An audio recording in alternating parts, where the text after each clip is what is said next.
pour Semifinal! Good morning, BMX fans, and welcome back to the heart of the action here at FISE Montpellier in the beautiful south of France. After an exhilarating round of qualifiers on Wednesday, we are now down to the top 24 riders, and they're hungry for a chance to secure that spot in the grand finals tomorrow on Saturday.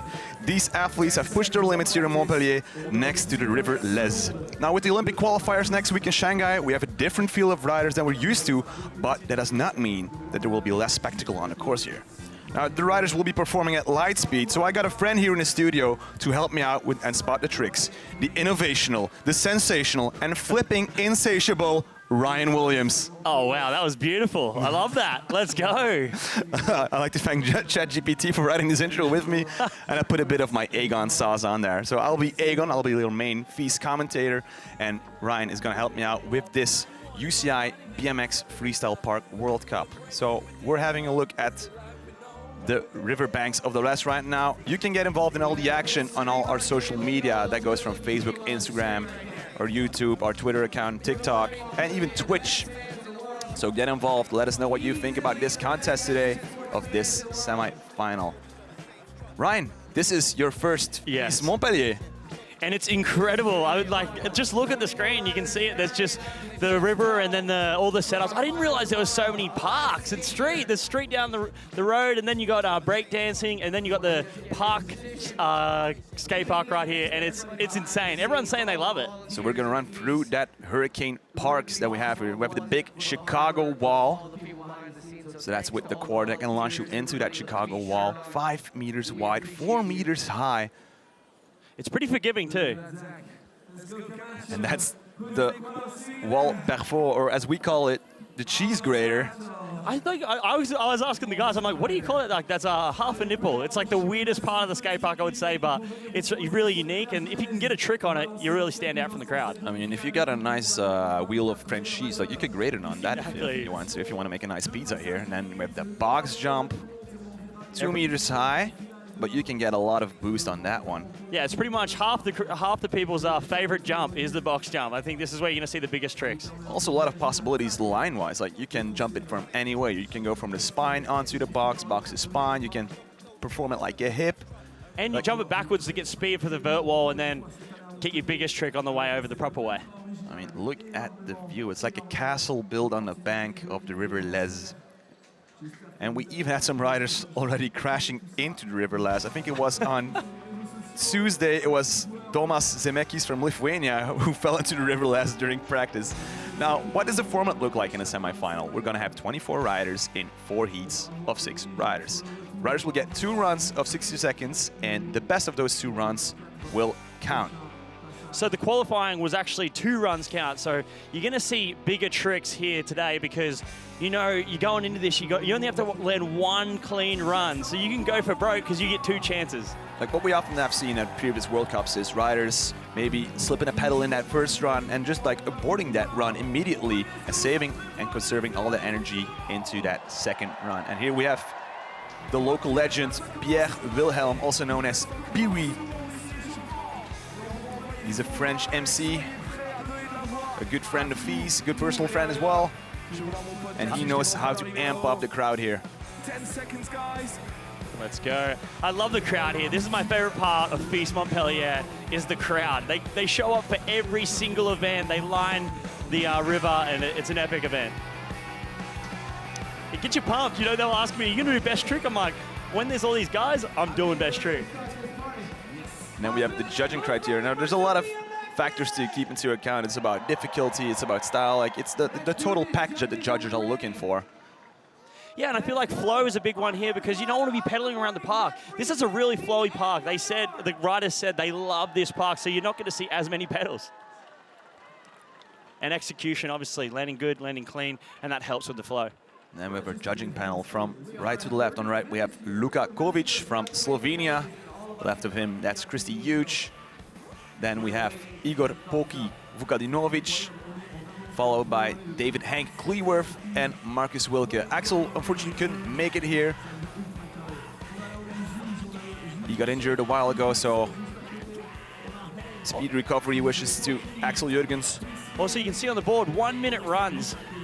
that's a long time to be like going full ball. I like to explain it like you're organizing a Rubik's Cube while you're running full sprint. That's what it's like for 1 minute.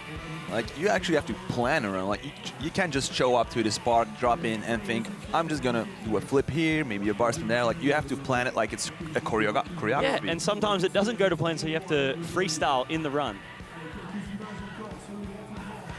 And we got some highlights from qualification. Qualification double flips. It was Juan Caicedo with the quadruple whips. It's crazy the level of riding you have to get into that. Is it the top 26? Top 24. Top 24. Yeah. It's just insane. The cutoff. The guys just getting in are absolutely insane. You see Samuel from Australia doing a 1080. I think qualification started with 64 riders, 70 riders, boiling it down to those 24 in this semifinal, and we got riders from all over the world. I mean, if we look at our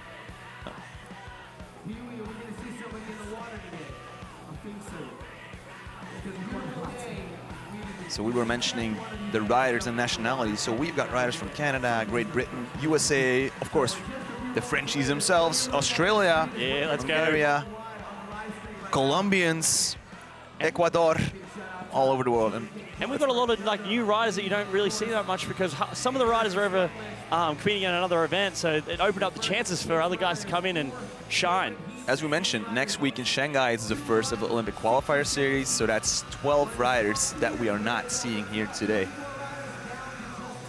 But it doesn't mean you're going to see any lack of tricks because these guys are throwing down. I think I've done the research, and there's only 3 OQS riders, so Olympic qualifier riders, and riding here as well. So that's Anthony Jean-Jean, yeah, our French guy. Then it's Kevin Frabrèche, also French, and Yoji Mizagaki, the Japanese. So that means they'll have to get on a plane on Sunday, fly to Shanghai, and then perform to get that spot for the Olympics later this year, this summer, yeah, in Paris. It's incredible. It's been beautiful weather, by the way. I love it here. It's a good showing. Temperature's 23 degrees, so I feel like it's perfect. It hasn't been that windy. I mean, that's the feedback we got from the riders as well. It's perfect. It's mint riding condition that we're having right now. And that's the last thing you really want to worry about is wind when you're trying to do your hardest tricks in 1 minute. When there's the wind, that's one extra factor, but it's all good right now, so it's going to be a good contest. That was one of the issues that we had in Japan at the last World Cup. We only had 1 day of decent weather, but still, like, it was so windy, like, riders couldn't perform at 100%, but still, like, we made the best of it. Now, let's look at our first rider. It's Julio Mosquera Camacho, Jonathan Camacho. He made his way over to France on a crowd-funded trip. He asked his fans to chip in money because he wasn't getting money from the federation in Ecuador. And he made it here, and he wants all the enthusiasm from the crowd here in Montpellier. It's funny you say that because I seen him yesterday before the qualifying. He was sitting in the shade. He was going through his run the whole time, and then he came out and performed so well. He wants the crowd, he wants the music, let's go. He's starting on the top of that vert wall. That vert wall is huge. That's like a 6-meter high vert wall? Yeah, and that's what they use to get the speed for the box, but I'm not sure if he's gonna hit the box straight off here. He might be taking a unique drop in right here. So he's gonna drop from the high end of that wall into the quarter below him. Calling on the crowd, the crowd power. He wants it, let's go. The first rider here in FISE, the semi-final. Let's go, here he goes. He's choosing the top of the course here. Airing that quarter, he's gonna hit the big spine. Oh, landing a little low. Doesn't matter. Hitting the spine to the box. I've heard that that's actually one of the hardest ramps to hit and trick over. Oh! Say he's gone straight up in the air on that. Oh, man. He wanted to land smooth on the spine, but he pulled back too hard and ended up casing directly on top, which is almost better than just casing, because if you just case, you can go straight over the handlebars. So let's look at that replay. We got that double whip over the spine at the start of this run. And you see this is one of the hardest box jumps to hit, like hitting the spine to the box jump. Sorry, it's really difficult to land nice and smooth. And here you can see he pops way too high. Oh. So he loses, he gains upward momentum, loses forward momentum. Case is on the top of the spine. He's lucky to get out of that. It's the mix that you need. You want to have that height in your jump, but also the travel. And well, he got a lot of height to pull that backflip bar spin. Exactly, and if he landed smooth, he would have had plenty of speed for the next obstacle, but unfortunately Case. But the best thing is, if he can get that bike fixed, he has another run to go. Now on a course, we have Dustin Orem. Now, Dustin and I, we worked together at FISE in Beijing, the World Cup in 2023, and he's actually one of the, I'm gonna call him the friendly neighborhood mechanic. He's always on the deck, he always has all his gear with him to fix bikes. If you need anything, if you need an inner tube, if you need an Allen key, he will help you out. Trust me, he's helped me out a lot, a lot of contests, so here we go. From the UK, Ashley Finlay. Let's go. Hitting that hip. Getting speed for this step up. Whoa! 3 double whip up. That step up is no joke. That is a super hard part of the course to hit. I think he had a bit of a tap while coming into that spine, but he kept it going. Flare transfer. Hitting the box backwards. Getting speed on the vert wall. What's he got on the box jump? Double backflip. Whoa! I was gonna say he was going a little low and he looked a little like out of control there, but managed to pull it. Pedaling in, pocket double whip air. Alley-oop into the cheese grater. Front flip here. It's nice. Keeping the speed. Transferring to spine of the box, casing just a little bit, that's all right. 10 seconds to go. 3 down whip. Downside. Alley-oop flare whip. That's good. There's a score on the board. I hope he's buggered. I'm sure he's stoked. You put one on the board, that's always a good feeling. You know, you put the one on the board and then the next one, you can go even harder. I'm sure he's feeling good after that. Let's take a look at some of the replay. Here we go. That step up is no joke. I actually talked to Anthony John, the #1 qualifier, and he said that was his least favorite part of the park, the trick. But that's why, if you can do a trick on it, you're gonna get extra points, and a 3 double whip is huge. Here's this double flip. Oh, he was all up in his bars. That's usually like a little bit of a sign that, oh, you don't know what's going on right now. Like, it's you think that you need to get more in the spin, because the harder you tuck, the quicker you flip. And he managed to stomp it, the front flip over the hip here. The smaller you are, the more momentum you can gain. Exactly. To complete those spins and those flips. Pocket double whip.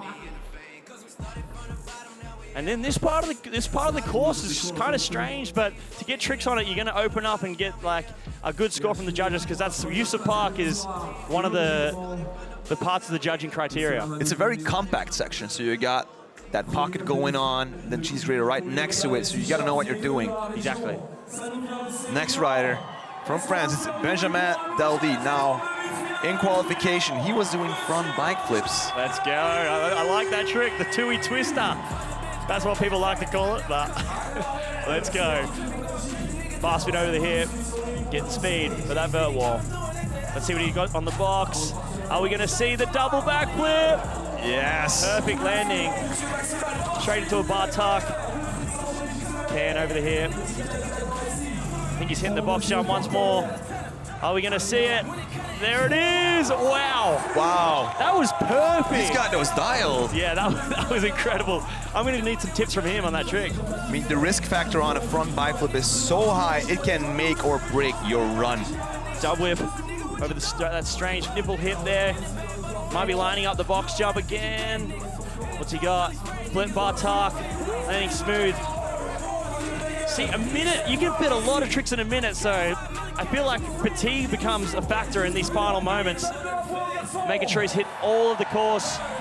He's keeping that consistency, ending with that 360, and there is the buzzer.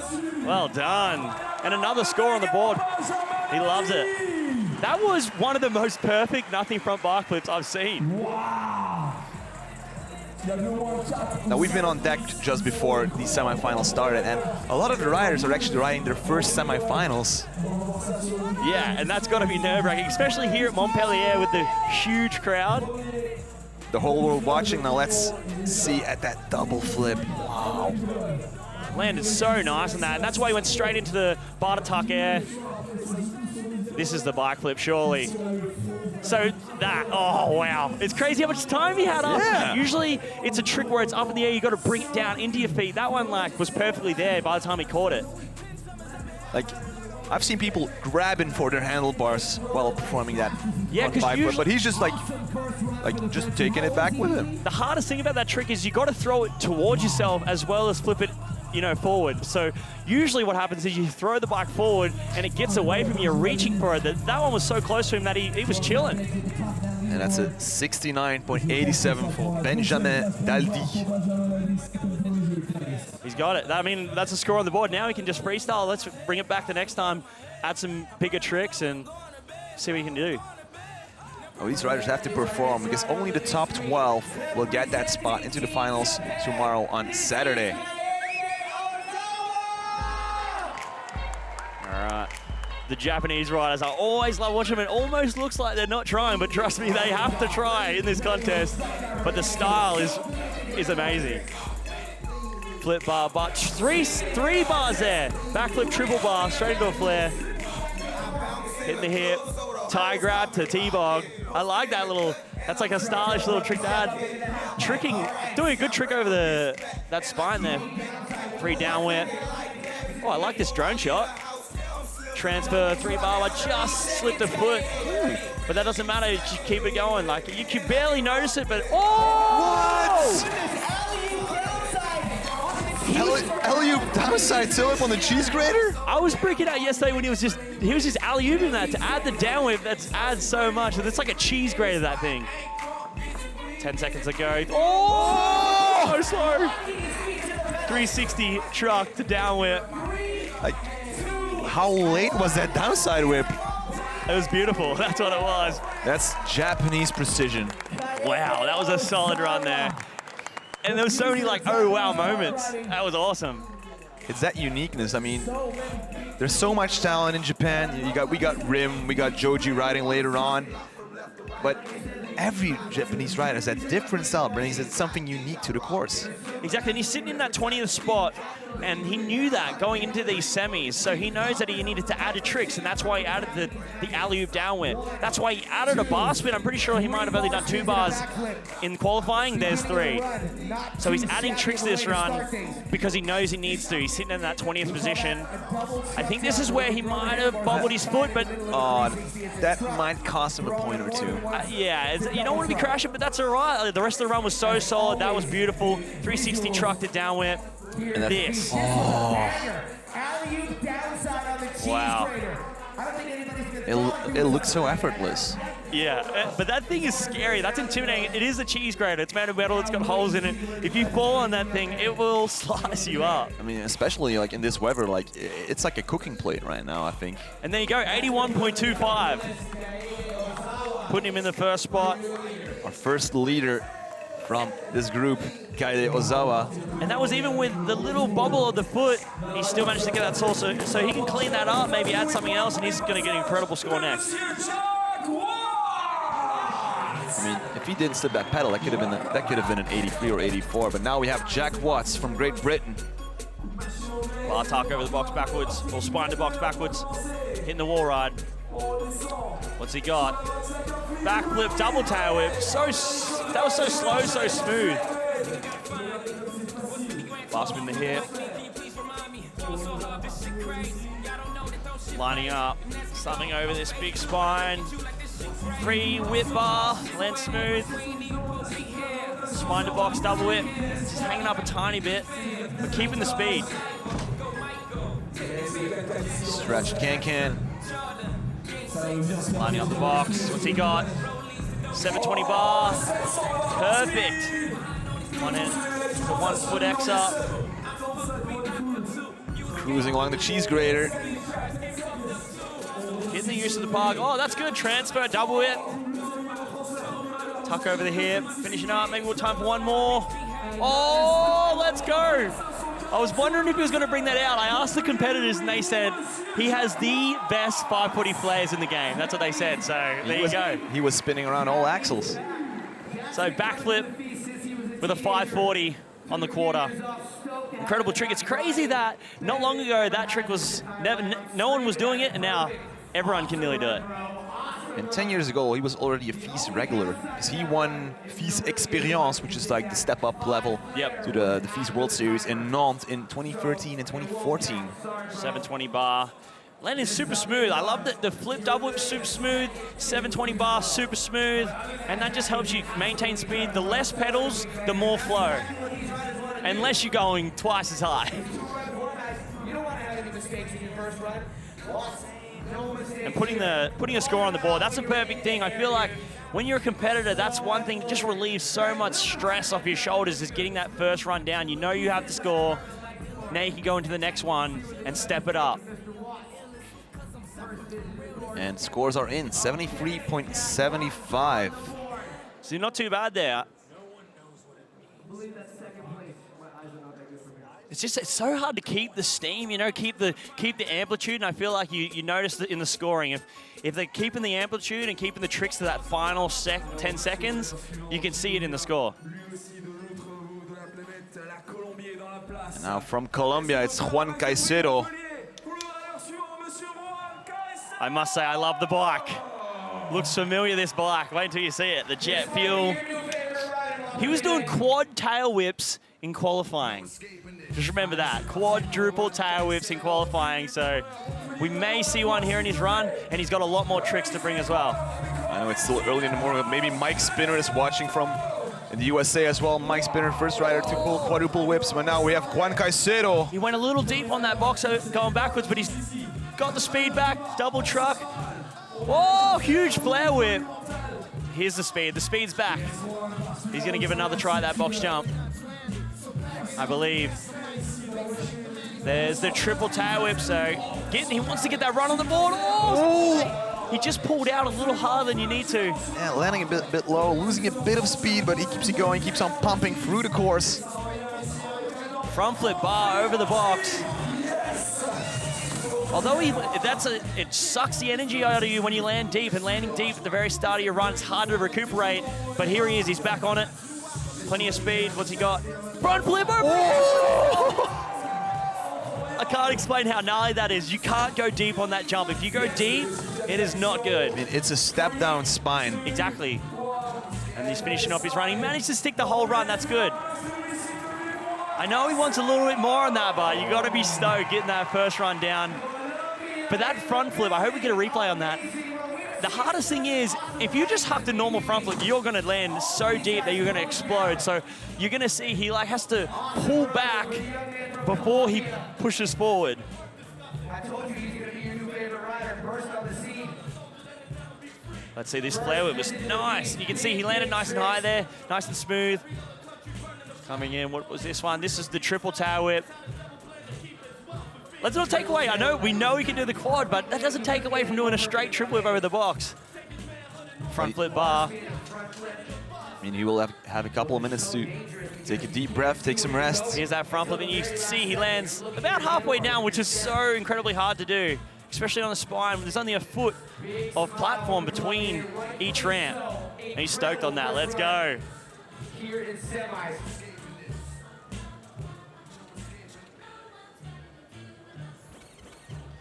Just waiting for his score to beat Ozawa, 81.25. What's he got?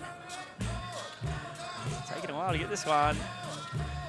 There it is, 74.25, putting him in third place. He's got to be stoked with that. He knows he's got more, so he's got to be stoked with that. And we're back to the start of this group. Back to Jonathan Julio Mosquera Camacho. He took a nasty crash at the start of his run with the backflip bar spin. Yeah, he just come up a little short on the street spine, which is so gnarly, but to get out of it, he's fixed his wheel. He's got this. I want to see him pull this run. Let's go. Starting in the same position. Nice big bar air. There's the double whip. Is he going to keep it the same? Let's find out. Transferring double truck. The flare, and here we go. Let's see. Back flip. That's it. Yes. Nice. Opted to just do the flip, no bar there, but that's good. That's smart. Look, now he's onto the flip double whip. Oh! No. Man. The way he was tweaking that spin. Oh, that would have hurt. He just has so much pop, and the problem with so much pop is sometimes you trade the upward momentum for the forward momentum, and when you do that, it looks amazing, but sometimes you come up short, and it's unfortunate that he come off on both runs there, but Also the way they try to do that 360, it's not like a classic, let's say, horizontal 360. It's a bit tweaked. It's a bit on a different plane that you're you twisting. can see it, on. even when he backflips, he kind of underflips over the spine. He landed perfect there, set him up for the box jump, but you're going to see. Watch how much pop. He pops up, see, he launches off the back wheel. It's in between, Pat Casey-esque, I would say. Oh, just come up short. Shout out to Pat Casey. He does amazing 360 dip double whips like that, and that's what it reminded me of. He just come up a little short, but he made it to the semis. Let's go. Nothing to be bummed about, brother. He had the honor of representing Ecuador. It took a lot to get him here. And he did well. It happens, like, when you're going out there and you're trying your biggest and best tricks, it's not always going to work, you know? All my respects to Jonathan Camacho. But back to the semifinals with Ashley Finley, currently in that second spot. And he's only back by just over 3 points. So not far to catch Ozawa here. Let's see what he's got. He's jumping just over that hip. He's hitting the step up. This is huge. Oh, don't fall down there. Oh. Unfortunately, just cased that step up, and He's not gonna call it quits. He keeps on going. Come on, Ashley. It's because he's got the crowd behind him. Oh, flip over the spine. Yeah, that spine, that step up is no joke. It might be the hardest obstacle to jump on this course. And he's gone for the 3 double whip, so it's probably one of the biggest tricks I've seen over that gap. Looks like he's chilling here. Oh! He was coming in hot. Let's go. That was all for the crowd. He still has that smile on his face. That was all for the crowd, that was. He's going to stick with his first run, but, I mean, his first run was beautiful. Got a score on the board, and then, obviously, he wanted to get a little bit more into that run. Unfortunately, just came off on this 360 double whip. Oh, he just snapped that in. Hitting the barriers. He actually under-rotated on purpose so that his back wheel wouldn't hang up, but that meant that he landed a little bit under-rotated and then rode into the fence. Here's this double flare. That is a small quarter to double flare, if I say so myself. And you can see he just came in a little bit under-rotated, but got out safely. That's all you want. When you huck something for the crowd, as long as you can get up and walk away, you're stoked. I mean, he'll need to conserve the energy for the after parties later this evening. Yeah, right. He just earned his invitation.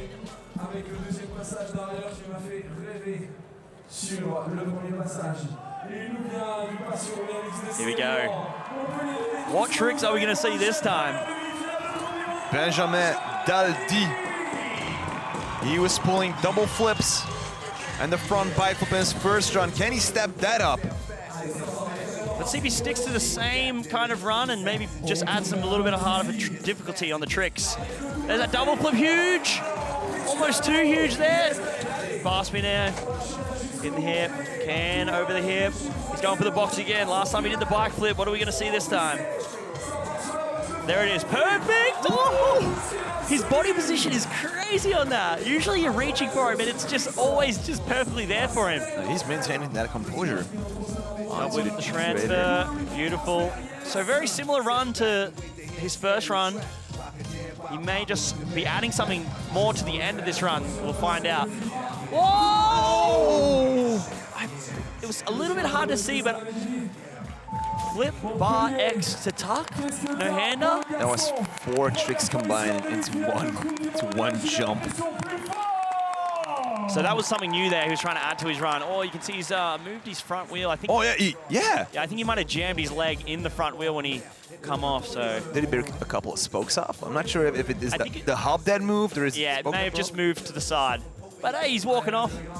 Nothing to be bummed about. Here we go. Seeing the replay of what actually happened on that. This is the double backflip. And this one was almost too big. You can see he landed a little low, but lands it clean.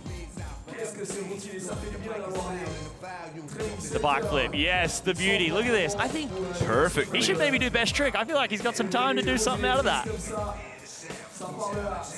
And this is what he comes unstuck on. Let's see. Flip X to bar. Oh, flip X to And bar. then no-hander. Landing. Oh, he cased and landed a little bit crooked on the bike, but yeah, that's doesn't feel good. But throwing out a new combo there, just coming unstuck. But he walked it off, so he's all good. He's got one run dialed, so he'll take that first run. And that was a great impression. This was the young man's first World Cup, his first FISE semi-final. And back to the current leader, the #1 in the leaderboard. That's Kaede Ozawa from Japan. This is Kaede Ozawa. Currently in first. Let's see if he can add a little bit more to his run. So Kaede has a very unique style, combining more traditional BMX tricks. 3 bar spins in the backflip. Straight into the flare, landing really high, keeping speed. Oh, he just cased on that. That's why he chose not to do the T-bog. That's all right. He's regaining composure. Let's see if he can regain the composure. There's an extra bar spin on that 360 into the from the spine to the box. Here's that down whip. Yes. Whoa, he's pedaling in between. He wants so much speed. Oh, that's new. Whip bar the transfer. No time for error on that. Like almost close to landing, and he thought, I'm gonna There's that beautiful bar down whip. put in another bar spin. Flare. 2. Wow. And that was out of the time limit, but still very good run by the Japanese Kaede Ozawa. I'm intrigued. He obviously, there was a few tricks he missed at the start, but he added more tricks near the end. So it'll be interesting to see where they put him for the judge with the judging here. But to get that whip bar on that transfer, that's huge. I haven't seen anyone do. People have been doing double whips. There's the 3 bar spins. So bar spin, a full revolution of the bars. This is not him, but that's all right. That was a previous crash. From Dali. That's all right. Here we go. Alley-oop down whip. The only person doing the alley-oop and adding it down, I mean, here's this whip to bar. No time to spare. That was beautiful. He barely caught the bars before he landed with his front wheel back onto the ramps. It's such a unique area to do a trick, and you see not many people are doing tricks there, and he has 2 tricks. So that's going to show in his score. There you go. He's bettered his score, 82.07. Yeah, he improved his score. Wow. Oh, A little bit. He didn't slip his pedal in this run, which he did in the first run. That would be it. So there you go, putting him right up there in the top. People have to catch him now. One of the top riders we've seen years at the FISE. Can we please make some noise for Mr. Jack Watts? Jack Watts, the FISE Nantes 2013-2014 winner, back here in Montpellier. Landing with speed on that bar tuck. What's he got on the box jump? Flip up whip, so smooth again. Flare tuck. Beautiful, bar spin over the hip. He's landing with so much speed and so smooth. What's he got? Over the spine. Double truck. Double tail whip, getting nice and clean that time. I think he hung up on the first run, so this is looking better than his first run. Let's go over the box. 7 bar, does it again. Hey, 1 and 1 put up like that, was steezy. The man from the United Kingdom, he's bringing that anarchy to the course just as DJ is playing Anarchy in the UK. Did they get to pick that? I think he might have picked that song. Here's that 540 flare. Oh! Man, I hope I didn't jinx him. I said before he had the best 540 flares in the game. He just come off it. That was looking so smooth too. So backflip, 540 air, 540 flare. It's become a trick in a lot of people's runs, but it doesn't take away by how difficult it is, especially at the very end of a minute run. So smooth on that flip double whip. Catfish calls it a helicopter, I think. Let's go, 720 bar. Everything's so smooth. Is that 540 flare? And you can see he didn't ride off the lip enough, so he actually came out of the ramp slightly and landed a little higher than normal, and that's why he under-rotated. So his first run score will be his keeper. So he's keeping that first score, 73.75. Next rider, that smiling Colombian on the screen, Pee-wee. Let's go. And the last rider in this first heat from Colombia, Juan Caicedo. He had the triple whip in the first run.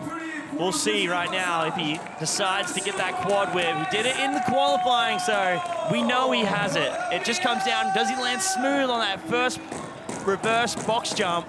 That's what it came down. I feel like he just went a little deep and it kind of threw him off a little bit. He got that run on the board though. Look at this crowd. Colombian fans are hyping up as well. Yeah, Yeah, I see them out. Where's my Colombian crowd at here at FISE Montpellier? Look at that beautiful bike. Here we go, box backwards. Let's see if he gets that smoother. Yes, smoother that time. We need that jet fuel to speed up for that quadruple whip, maybe. Look, first, oh! It's almost like he almost looked like he was going for the quad and he chose to stop early, which is totally fine. Like, keep this run going. The box is not that high, so you need way more speed to get that amplitude, that height, to perform 4 rotations up. Oh, and we're gonna count that. That is awesome. He landed a little low, bounced off the back wheel, and then just ran with the bike. A little low, he landed flat. And it was huge. Oh, nearly over-rotating on that front wheel. They're keeping it going. This is awesome. Like the madness that we sometimes see in these live streams, it's insane. Oh man, he's just getting a little excited. That's all right. Oh, Yeah, he burst his... Oh no, that's his cassette that we're hearing. I thought his tube had popped. he's gonna wave that off. Hey, let's make some noise for him. That was brilliant. There's that 540 flare off that quarter. He went so huge. He almost did it perfect, as if he was gonna land back in the quarter. But the bank's actually a little bit further back than the quarter, so you actually need to go out a little bit when you come out of the quarter. He went straight up. I think his front wheel wasn't on the ramp even anymore. I think like his front wheel landed flat. It's impressive that he stayed on. Hopefully we get a good replay of this here. This is the triple tail whip.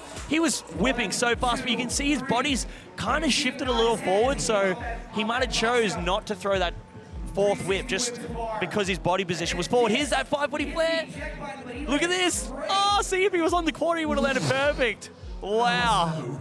The fact that he just ran that off and kept the run going. That's true sportsmanship. Incredible stuff. What an athlete. Let's go. That was great to watch. I'm sure he earned some more fans with that run.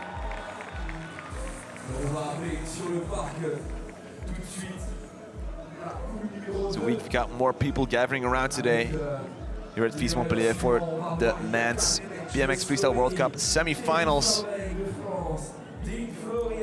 Because we got to determine who will be the 12 best riders in tomorrow's finals. It's a hard cut from 24 to 12. We'll see if the scores stand true. So we've got 3 more groups. 18 more riders. Wow. I'm already excited. I'm already like, that was beautiful. Let's go. So the way it works is in qualification, we have the results from that one, and then the starting order is flipped. So the best rider will be the last rider actually in semifinals. That gives you the edge to actually see what the competition is like. Exactly. So the guys that are competing after this first group, they get to see what the standings are, what the runs scored, and you can kind of switch it up on the spot. If you think, hey, if you're at the end, you're in group, the final group, it gives you the advantage because you can say, hey, maybe I'm going to hold and save this trick. Yeah, maybe I'm going to hold and save this trick for the finals. So it's not only the power on the bike, it's also strategy. Exactly. I mean, and if you hold your trick off till the finals and the judges don't see it till the finals, it might just have that little bit more pepper on it, you know? It's a surprise of seeing it. This park is beautiful. I've heard a lot of people say that they really like the park. I mean, it's technical, it's big, it's burly. Okay, now we're gonna take a look at the highlights from the first group of riders. It's also a really unique park. Here we go, let's go. Double backflip, absolutely perfect.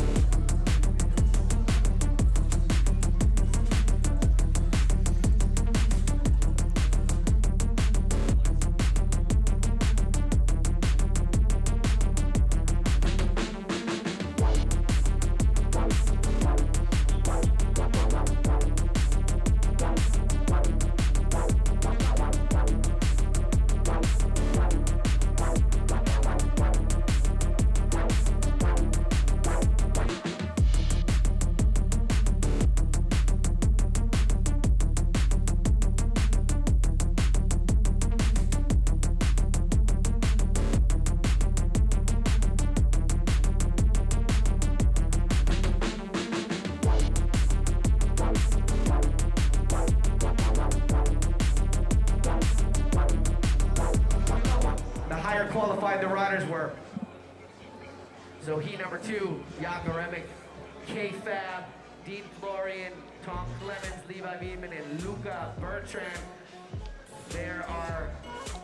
And that's our next heat of riders will be Jakob Remick, Kevin Fabrèche, Dean Florian, Tom Clemens, Levi Wiedman, and Luca Bertrand. If you live here in Montpellier, thank you for letting us have fun in your city for a week. So they get a small warm-up before they go into their runs. Obviously, they've just watched these guys go. I'm sure they all have a really good idea of what they're going to do before they see the first group, but you wonder if they're going to switch it up because, I mean, you switch it on the fly if you want, and that's sometimes what you have to do when you're riding these contests, because, you know, you might land a little deep, and that happened to some guys, and they had to switch up their tricks. We don't know if maybe they did have to switch up, maybe they didn't, but I know when I'm riding a contest, if I stuff up a trick case slightly, then I have to switch my next trick because I don't have the same amount of speed going into it. So you always have a plan B, like if you would be, like you're performing the first dirt jump, for, let's say, and you mess up that trick or it wasn't a trick you had in mind, you'll have a plan B or even a plan C trick. I'm sure all these guys have plan B and plan C tricks. That's just kind of how it has to work, especially if you've only got 60 seconds. Our next rider from Slovenia, it's Jakob Remick. He has won the 29 FISE Juniors, and this is his first pro semifinal. Let's see what Jakob has up for us. 3 double whip over the spine. Hitting the box backwards. Oh, little case there, but that's all right. He'll maintain the speed. Oh, maybe he won't. Oh, wow.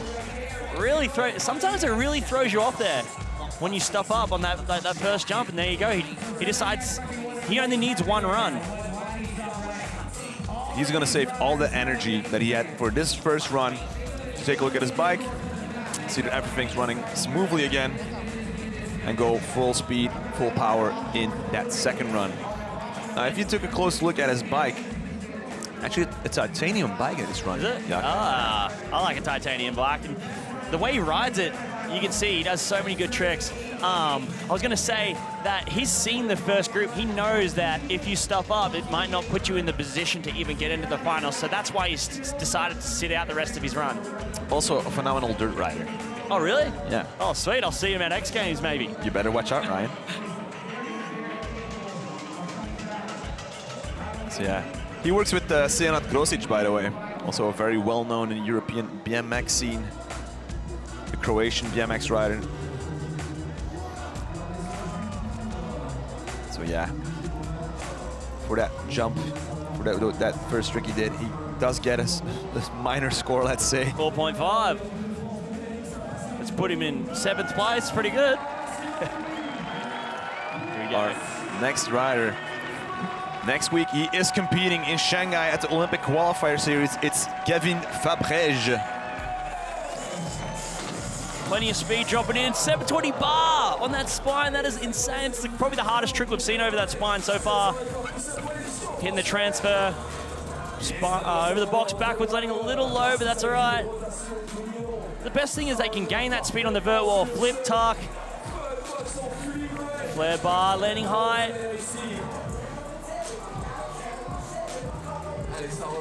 Getting that use of park, hitting the pocket. This little transfer, X up. Front flip bar spin over the hip. Wow. That's such a small ramp to front flip bar spin off. Even to just front flip, it's a hard yank. He's going into the spine, getting some speed. Flare, oh, he's choosing to flare on that corner. I was going to say it's a dangerous flare to do because if you don't land with the speed, it's going to take away from over the spine. Flip bar. Pedaling to get speed. Oh! Nice and lofty. Kevin Fabric. It's a full pull. No crashes, that's all right. Gets a score on the board. But starting off with that huge, it was the 720 bar spin over the spine. Hopefully we'll see that again. Here it is here. The crowd in the background. Landing perfect, tucking it in. Nice. Here's this front flip bar. You can see the ramp, it's not that steep. And he barely even hucks up it forward. But the thing with a front flip bar spin, you can't get up in the bars because you have to do the bar spin. So you almost have to do a lofty front flip at the start, get the bar spin done, and then tuck it in. Then in that pocket section. A huge flare to finish off the run. I mean, what an honor. Representing France, not only here, but also next week in Shanghai for that Olympic qualifier series. Now, the French already have one spot for the Olympics because they're the host nation. But still, they have another shot during the Olympic qualifier series to get another athlete in as well, because there's a maximum of 2 riders per nation to qualify into the Olympics. Now, next up, it's Dean Florian from Germany. I was talking to some of the riders and they were saying that Dean he's quite a techie rider. So, whoa, that's an awesome transfer. Oh, you can see that was 2 unique transfers that we haven't seen in the contest. Yes, that was a 360 Super Indy double whip air. He's really making a statement at the start of this run. What? That was a huge air. I was going to say that flare before was huge, but that was even bigger. Getting flatter on that tabletop. Alley-oop, downside whip. 1 foot table over the hip. Pedaling in. He's doing the step up. Oh, just getting over that thing. Oh! What? The only person you're going to see foot jam the sub box. Truck down the spine. Oh, hanging up there, hitting the channel. Keep it going, keep it going. Come on, Dean. Oh, wow, that was a crazy 3 down whip. 900! Oh! My God. Dean Florian. If you've been around in BMX for a while, you might know the name of the Australian Chance Breznikovsky. Well, this is the German Chance Breznikovsky. That was beautiful. I really, really wish he got that 900 out. I would have loved to see where the judges would have put that score. That could have put him at the top. Now let's take a look at this transfer. Look at that. I mean, it's so narrow where you have to land. It's like all curves. So you got to pick your point and hope you get it. Oh, that was beautiful. He was competing at the FISE MONTPELLIER Freestyle 2 months ago, where he got the 4th spot. 3 table. And then this is that downward was beautiful. And then he goes in, tries to get this 900. We'll see here.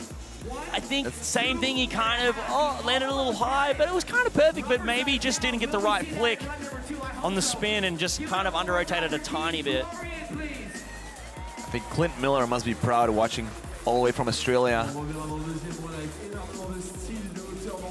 51.5, not too bad. I know if he landed that last 900, well, we'll see. We would have seen what he would have got, but I'm excited to see him come back in the second run. Next up is Tom Clemens from Germany. He's a World Cup regular now. We've seen him in China, we've seen him in Japan, and now he's here at FISE Montpellier. 3-whip bar of that spine, so smooth. Oh, I was going to say you put the cranks in. I thought he was going to land it perfect, but just casing a tiny bit, but gaining the speed back. Vert wall, getting speed for the box. Flip bar, landing smooth on that one. Whoa, flare off the transition. Turn down. Not bad there. Oh, this is unique. I haven't seen anyone take it that way. The quarter to bank, super indie. Missing the T-bog, that's all right. 1X, one hand X up over, 1 foot X up, sorry. Oh, ice pick. Oh, hey, let's go. Don't see that often in There was an Oppo World 360 Cups. there. So spinning the opposite direction, you don't usually see that much. Also makes the trick way more difficult, way harder. Exactly, it's like riding with your opposite hand. Well, you can gain a lot of points with that. Brings a unique style, let's go. That was nice. Obviously landed, got the case. Might have slowed him down, might have slowed the momentum a little bit, but he kept going for the rest of the run and managed to get a full pull. So that's always good going into your first run. That's the Deutsche Gründlichkeit, the German vigor. Oh, he's calling for his coach, Daniel Wedemeyer, another FISE regular. He's not competing. He's coaching athletes now. He was limping around, so I think he's kind of sore, but he said he might do best trick, so I'm excited for that. Flip bar over the box. Hitting the flare. Landed nice and smooth. The backflip double bar spin. So everyone was telling me the gap from the spine to the box takeoff, that is probably the second most difficult obstacle to trick. The first is probably the big step up. That is almost like not meant to be a step up because it's so big. Is that because the spine gives you more, let's say, height instead of travel?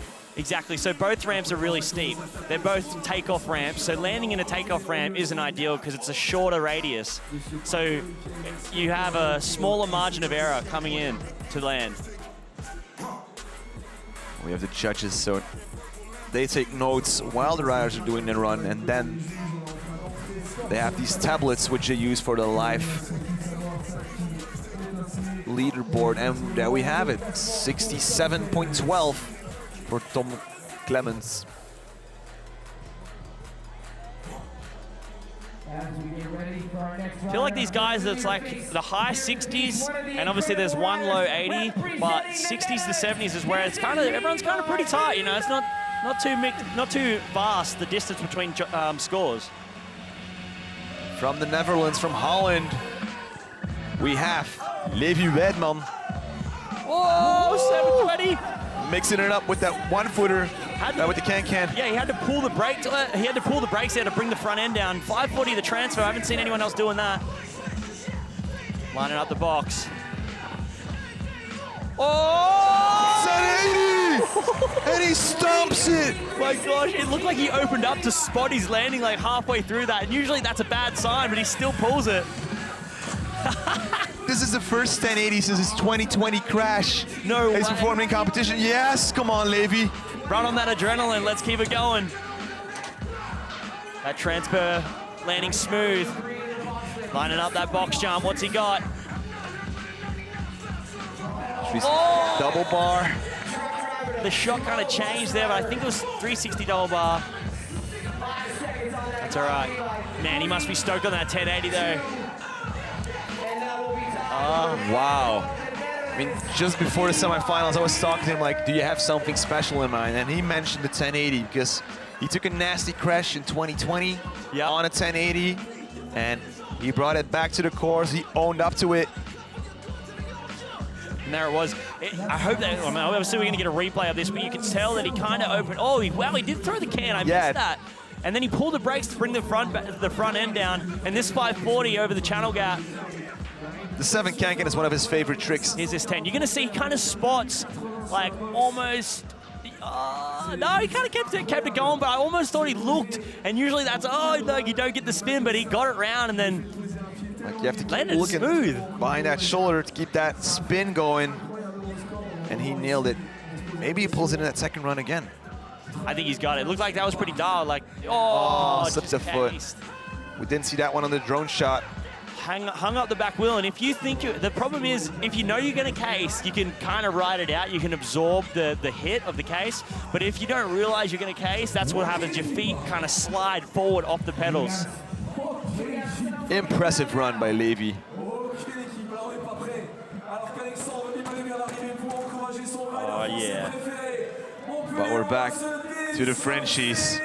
They're doing it for their home crowd. It's Lucas Bertrand. All right, you're gonna see that this guy is actually goofy-footed, so he spins to his front foot like myself. And it opens up a lot of tricks for you, and it also makes some tricks a little bit harder, I would say.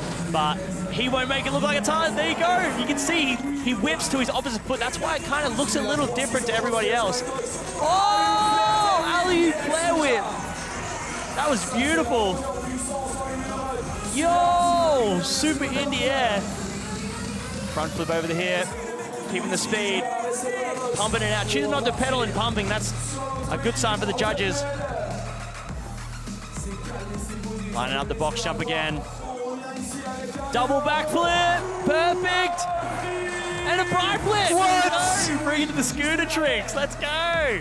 He kind of landed a little with his foot kind of backward, like riding the pedal on his shin, but rides out nice, keeping the run alive. Whoa, double whip.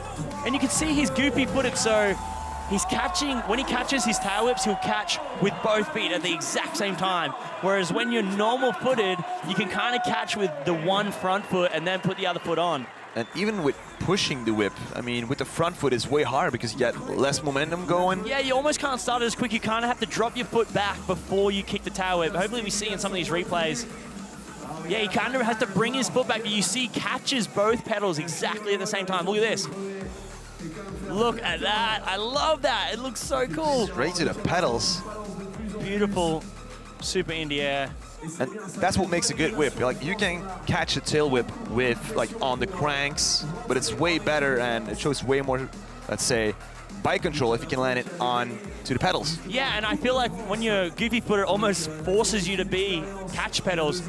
Unfortunately, there he kind of, I mean, he just bobbled his back foot, but his front foot landed so good that he could just ride out and, I mean, regather his pedals as he rode off. But that was a brilliant first run. He's stoked. Checking the tire. Maybe he's worried about the tire pressure there, but I also think he's the only rider to do bri flips in the semifinal. Let's go. I don't know if I've seen anyone else doing bri flips either. Let's get. I mean, that was an amazing run. I'm intrigued to see what he can bring to the next one, and obviously this is kind of an interesting one for the judges. That alley-oop flare whip was beautiful. Like, to land that clean on an alley-oop flare, it's hard to even land so good when you're just not doing a tail whip in that trick. Now, Ryan, you're a scooter rider yourself. Yeah. The bri flip is originally a scooter trick, right? Yeah. I guess it's kind of a tail whip, but it just goes above your head a little bit more. Like, it's like a kick tail whip that goes up. There you go, 70.5, putting him in 5th place. Not a bad spot to be. You know, he could fix up, he kind of bobbled his foot. I don't know how much that affects. I mean, when in this contest, the level of riding is so high that I think any kind of bobble can really affect the score because they have to be that strict. Like, even tapping your foot can cost you a lot of points. Now, we're back with the Slovenian Jaka Remec.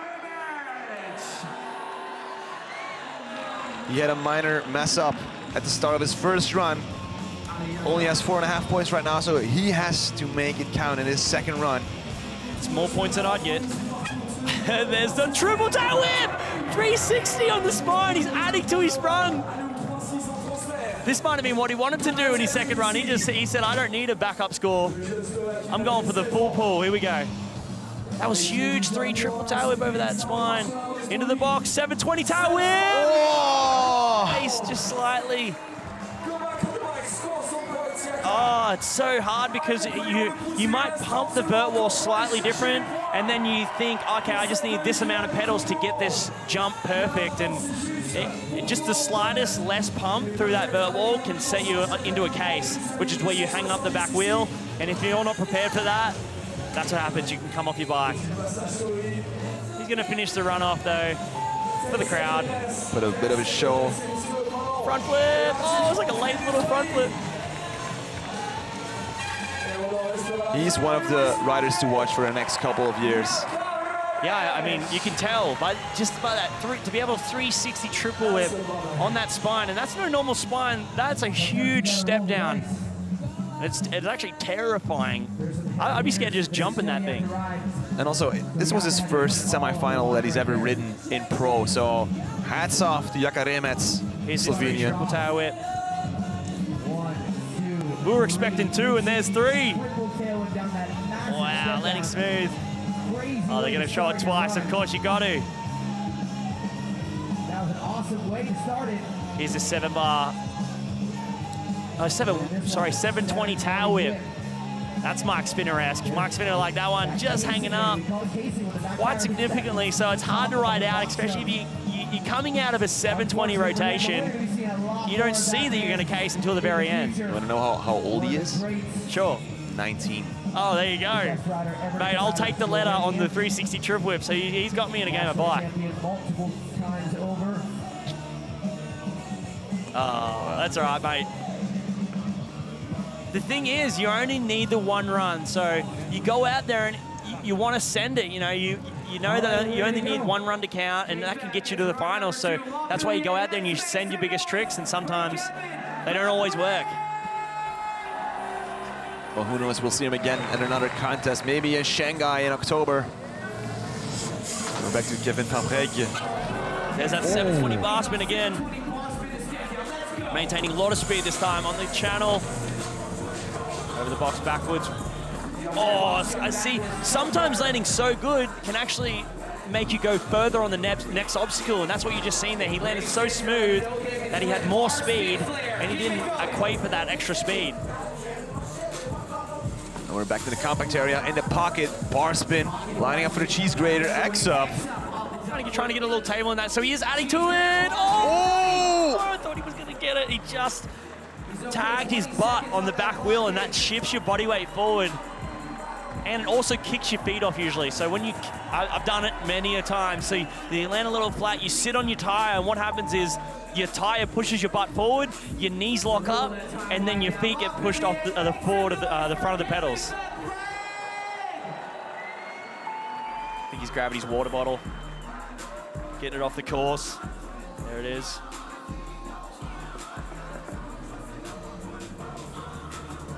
So his first run store will be the keeper. So he's still going to remain in that 7th position. So not a bad position to be in. I think so. But we'll have to see, because after this heat of riders, we still have 12 more. Yep, exactly. So that want to secure their spot to the finals. You're going to see. He's going to land. I think his butt hits the tire. Yep. Yeah. And shifts his body forward. I think he managed to grab his brakes, so it didn't kick him forward as much, but landing with the brakes on shifts your body weight forward, and then he went over the handlebars. But, you know, every cloud has a silver lining. If he would not qualify into the finals, he still has the honor to compete next week in Shanghai for the Olympic qualifier series for France. There we go. Oh, here we go. I know I have to stay neutral, but this is one of my favorite riders in this group, actually. Honestly, I'm loving his riding as well, and you can tell the guy said he was a tech rider, and you can tell there's big transfers, very stylish. 2 unique transfers straight up in his run. Oh, that was almost bigger than the first one he did. There's the double whip air. Come on, Dean. All the way from Cologne, Germany. Oh, bar tuck air, nice. Almost landed too good. 1 foot tapes. There's the Del whip. Oh, he almost landed a little bit too far back, but held it out. The way he kicks it has a really stylish move to it as well. Oh, lost the speed. You could tell going into the hip, he kind of lost the speed, and you need so much speed for that step up. The guys are telling me that if you don't land perfect, you're not making it. Like you can hear all the French crowd going, allez, some more. And fun fact about Dean, he is Kim Lea Muller's, so the German BMX Freestyle athlete's boyfriend. Oh, no way. Yeah. There you go. So she's here as well. She's not competing because on Sunday she has to take her flight all the way to Shanghai for the Olympic qualifier. Competing. Oh, wow. He was landing, I thought, oh my gosh, he just held on to that. He had to fix his feet, and then over the hip, I think he might have landed a little low, and then no speed for the step up, and then no speed for the foot jam. Ryan, I have some good news. Dean might be competing in spine ramp on Saturday as well. Oh, there you go. He's got a second chance. He's sitting in the 10th place, so gonna be hard to stay in 10th place against the guys coming up, but still, it's just to get in the semi-finals here at FISE is a great accomplishment. There's Brandon Lupos. And as you can see on his bike, he has the pegs installed.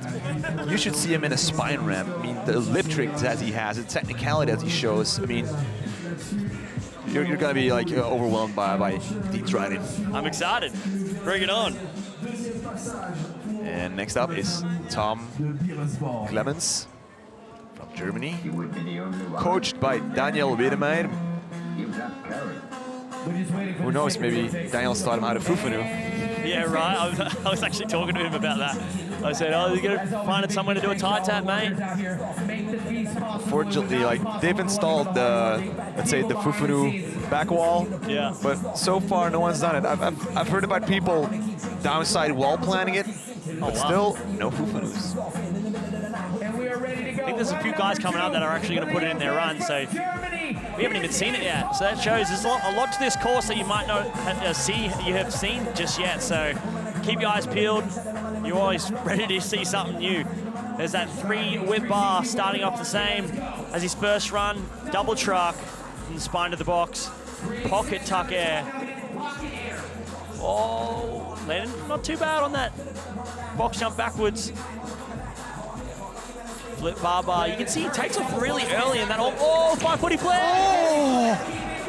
Oh, that's better. He's better that from his first run. So Did he hit his wheel on the quarter? no, he landed like perfectly to slide her out. Like the front wheel slid to forwards, and he managed to ride out just. I mean, that's unique as well, like sliding it out. I mean, it is unique, but I don't know if that's going to get extra points. Nice pick. That will get extra points in ice pick, and then Oppo 360. There's not a lot of riders using their pegs on this course. Keep it going.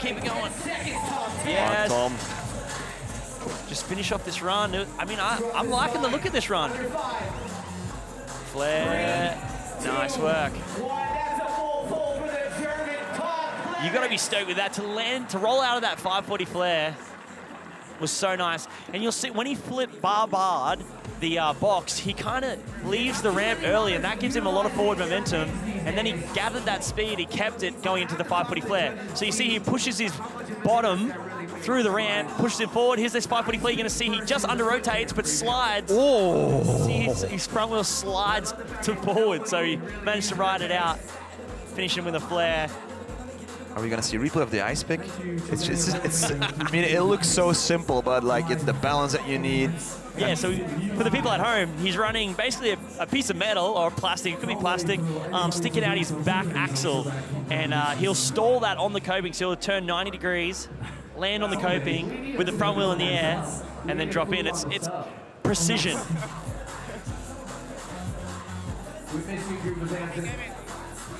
I'm intrigued by this one. Yeah, I was wondering if the judges might take a little while on this run. I mean, I feel like he did better his score. He definitely added the 540 flare. Definitely. Although it wasn't super clean. I mean, he's adding the, the level of trick, the difficulty level is raised.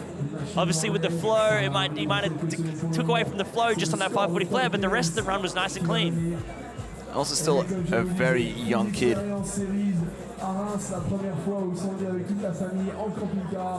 Look at that crowd. Let's go.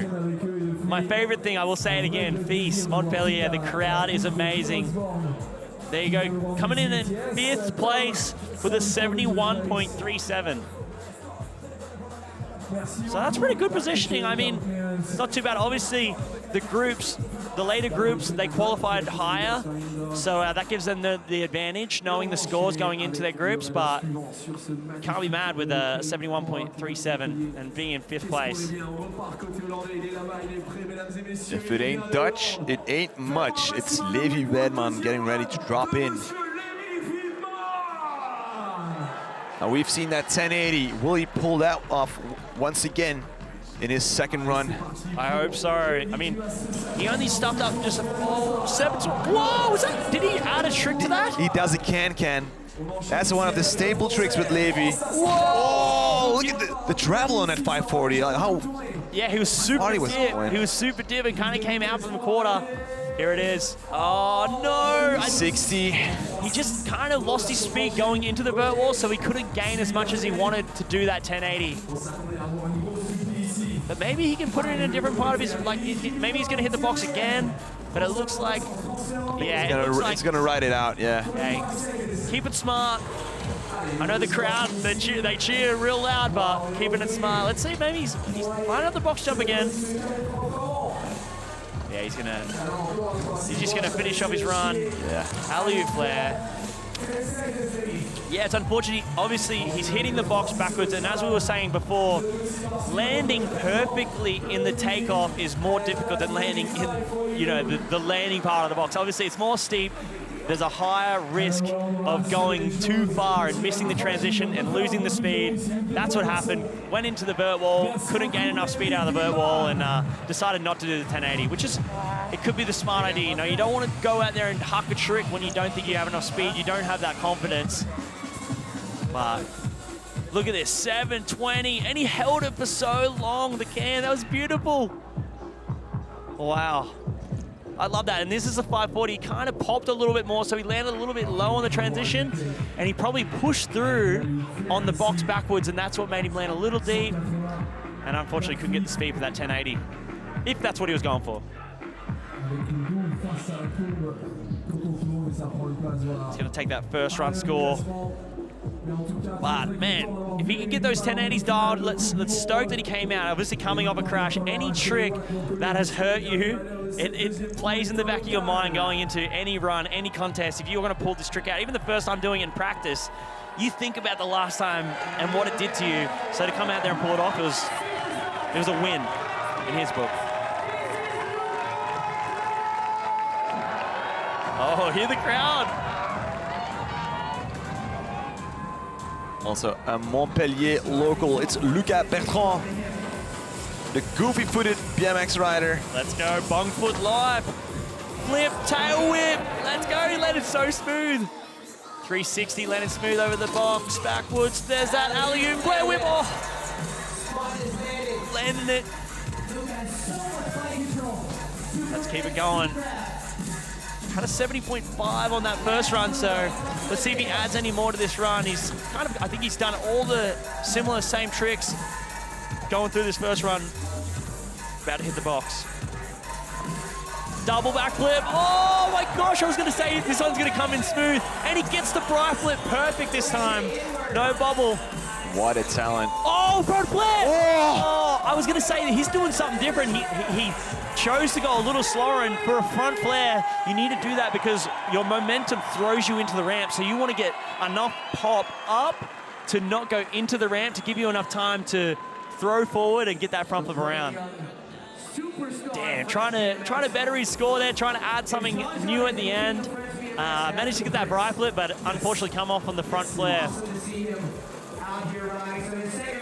And he's being coached by the FISE Academy. So FISE also has a training facility where you actually train these kids to get better at their sports. Oh no, that's awesome.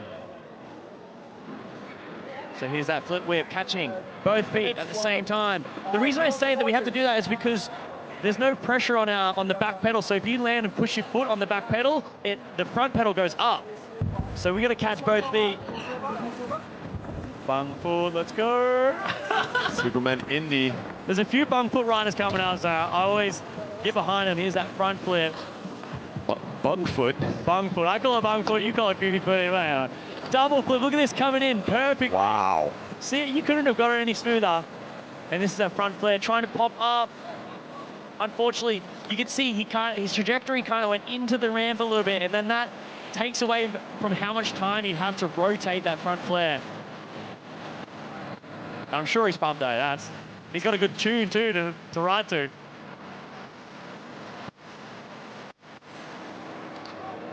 $70.5. Yeah, he's going to stick with his first run score. Unfortunately, coming off, you can tell if you come off on your run, it affects your score a lot here at FISE. He's getting a lot of love from Jeffrey Willey, the Canadian. Hello, child. Look at this guy. He's on the TV. Wait, mate. Hi, Mom. There's also the FISE cam. It's like a kiss cam that they have every day, and that, really? and that they show on the screens at the venues themselves. Oh, beautiful. So most of the time it's people dressed up for the occasion. I've seen people walking around in a beer costume. Oh yeah, I've seen that as well. All right, so we've still got Azawa in the top spot. So from the second heat, we have Tom and Luca getting into the top 6. So in the worst case, like if we would have a downpour, for example, like these would be our top 12 riders qualifying into the finals. But still have 2 more groups. Let's look at the highlights from that second heat.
So if you're just getting tuned in, welcome to the UCI BMX Freestyle Park World Cup Men's Semifinal.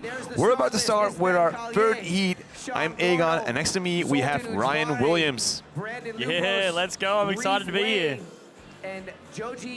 So we already had 12 riders performing 2 runs, with the best run counting to maybe have a chance to get into the finals tomorrow. And most of the scores are they're like, there's one obviously in the low 80s, and then kind of around that high 60s and then 70s area. That's kind of it's not too far away, everyone, from each other. And people are still coming in here in FISE. Getting a good tan, by the way. The weather is phenomenal. Well, I've seen sunburned people yesterday. You see one. You can probably see one right in front of you if you look across to me. I got a nice hat tan. Looks great. I'm keeping my hat on so you can't see it. There's also the FISE tan. Yeah. I don't know. Is it a singlet or a tan? It's all the dust that lies around the river less. So if you have the idea of coming to FISE Montpellier, be aware that there's a lot of dust and sand that will get on your skin. Oh, mate, we don't care about a bit of dust. That's part of the FISE experience. Exactly. It's like a souvenir. Mate, I haven't noticed it. We got the same dust here in Australia, so it's beautiful. Next up, from France, it's Istvan Gaillet. That's an interesting place to start. That's a super steep quarter. There's 450 tuck over the hip, tuck no hander.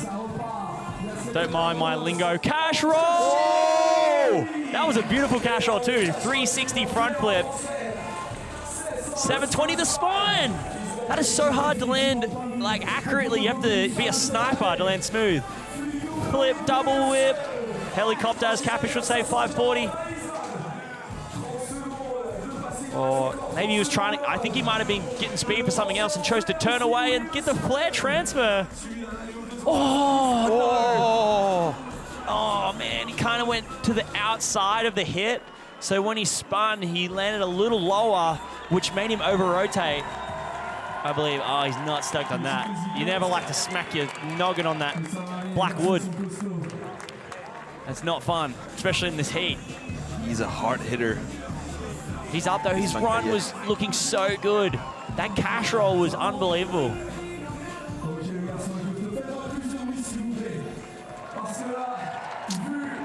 That's all right. He gets another run. I feel like that was going really well. I feel like that was going to be a top run right there. You can see it. This might be the cash roll. Yes, it is. You can see he hucks forward, but spins and ends up backwards before he goes upside down. And it's like a 360 front flip. And then double tower. It was like a perfect cash roll, people would say. That's like the ideal cash roll. Flare over this transfer. We haven't seen anyone flare that transfer. Had a bit of a So he went a little bit out. You can see he went out on the hip, and then he went a little bit longer. So if he was in further, he would have landed further along and wouldn't have over-rotated. So it's hard when you're in the heat of the run. You think, oh, this is perfect, and then you come around and you don't realize that you're so far out, and it's hard to recuperate. And nonetheless, and given the crash, solid score. You got that 47.25.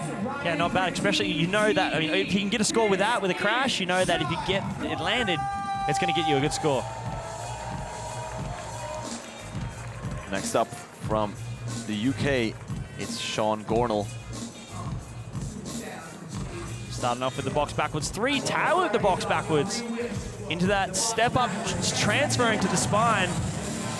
Maintaining a lot of speed. 720, it looked a little slow, but he got around. 360 tuck, but I think he grabbed his jersey. Oh no. The spine transfer is really getting to people. I think it's hard because obviously the spine takeoff is quite steep, and when you transfer, you take away from your forward momentum, so people tend to case a lot. It's hard to get perfect every single time. Plus, I think he grabbed his jersey during that 360 no-hander. Almost seemed like he delayed. He 360 first and then decided to do the no-hander, and then he might have grabbed a little bit of his jersey, getting his hands back on the handlebars. But this, I thought, oh no, he's a little slow, but he just tucked it in. Whoop, like there. It's like he's cutting up that 720 in 2 360s. Exactly, here we go. This 3 tuck, see, he kind of second guessing. Oh, okay. No, so he didn't grab his jersey. He decided to do the tuck a little late, and his handlebar was, his left handlebar, sorry, was in his lap. So he was finding it hard to grab back onto the handlebar. Got a bit stuck. Exactly. In the European contest scene, Sean has been a regular as well, always getting into the finals. Next up is Zoltán Uzsváry from Hungary. Sometimes the semi-finals, you get more nervous than the finals, because I feel like the finals, you've made it, you know? This is actually Zoltán's first semi-final that he's ever gotten into, yeah. Oh my God. You've jinxed it. No, I haven't. He's going to ace it. Watch this. Let's go, Zoltán. The coolest name in the contest. Oh, that was like I mean, you could call it a flip invert, or you could call it a really, really dip free invert. Whip over the pocket, tuck the box backwards. Pumping the vert wall, getting speed. What's he got? Over the box. It's a 720, perfect. Nice and clean alley-oop flare, landing high. So the higher you go, the less time you get to do that flare. So that's why you had to flare very fast. No hander pocket. I believe that was opposite. Oh, opposite pocket air too. And then stacking the double whip. But keeping the speed, you know this contest, a lot of people have had there've been a few stuff-ups in the run, so if you can crash and roll away, it's worth it to keep the run going. And also mentally, like, exactly, it shows that you can keep on pushing through. Flare whip. Oh! This quad, it's been a little bit of trouble for people today. I feel like it might seem a little bit steeper than what it actually is, because I find that people are pulling off and they're slightly under-rotating their tricks, but it could be any factor. It could be that it's at the end of your run. A lot of the end of the runs have ended at this point, and you're tired. You've just rode for a minute, and you're doing all these tricks, and you're going through all these tricks, and then you get to the last seconds, and you have to bust out something like that, and it just comes out a little bit under-rotated. Could it be tire pressure? I mean, with the temperatures rising. I mean, if you get really technical, that's what I would blame it on. Yeah, it was tire pressure with the heat, yeah. But anyway, that's 720 perfect. And this was a nice big flare.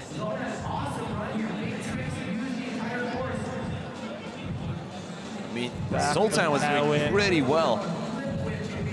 Yeah, keeping it smooth. Just coming unstuck on this double whip, but you can tell maybe he didn't turn enough on the whip, and then you can see here just under rotating slightly. Maybe he didn't flip. Sometimes, I mean, I cannot do a flare whip for my life, and that's exactly what happens to me. You have to take off really straight backwards and get the whip done in the turn, and it just looked like he came off a little sideways, and it came in a little sideways.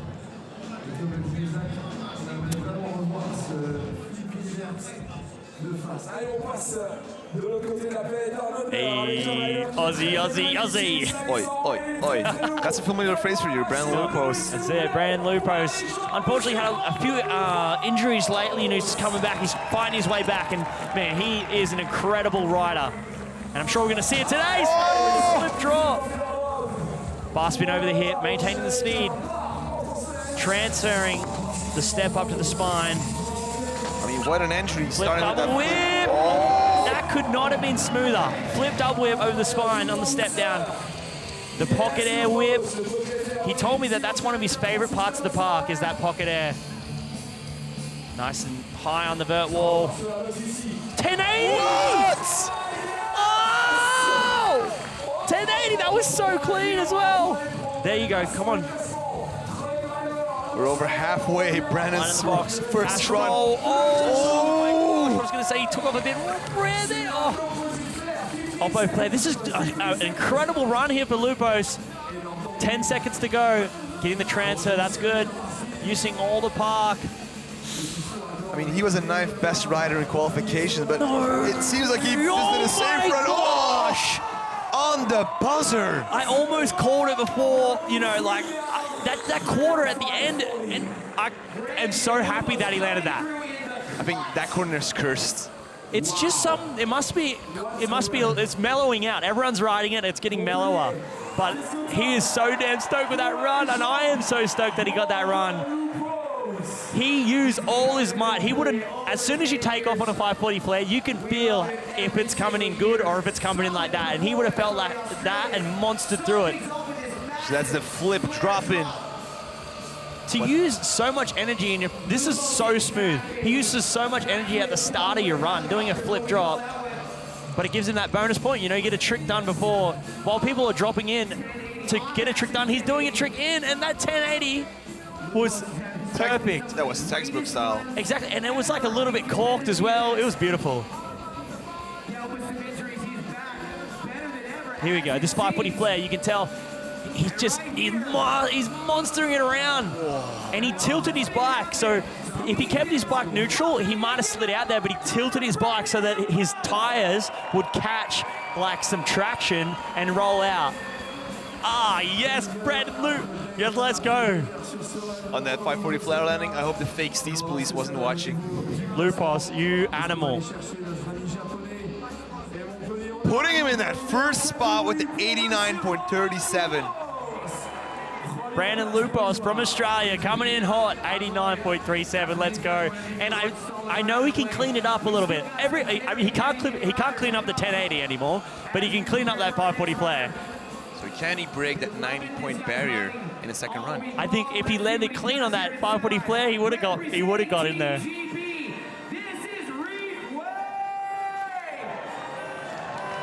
And another chap from Team Great Britain is Reef Way. One of the coolest names in the contest, if I say so. There's that, 360 triple tail whip. I'm glad he had brakes. I am so sorry. I thought he was going to alley-oop into the other side. Because that was alley-oop. He kind of went up and went the opposite way. 360 backflip, landing smooth. So also how high that he went on that 540. And that quarter is nearly over vert, so it's... What is going on? That was amazing. That was one of the biggest flare whips I've seen and the most beautiful. He's only just past halfway in his run. This is a beautiful run. Is he gonna break the 90-point barrier? front flip bar spin. Come on, Reef. 10 seconds to go.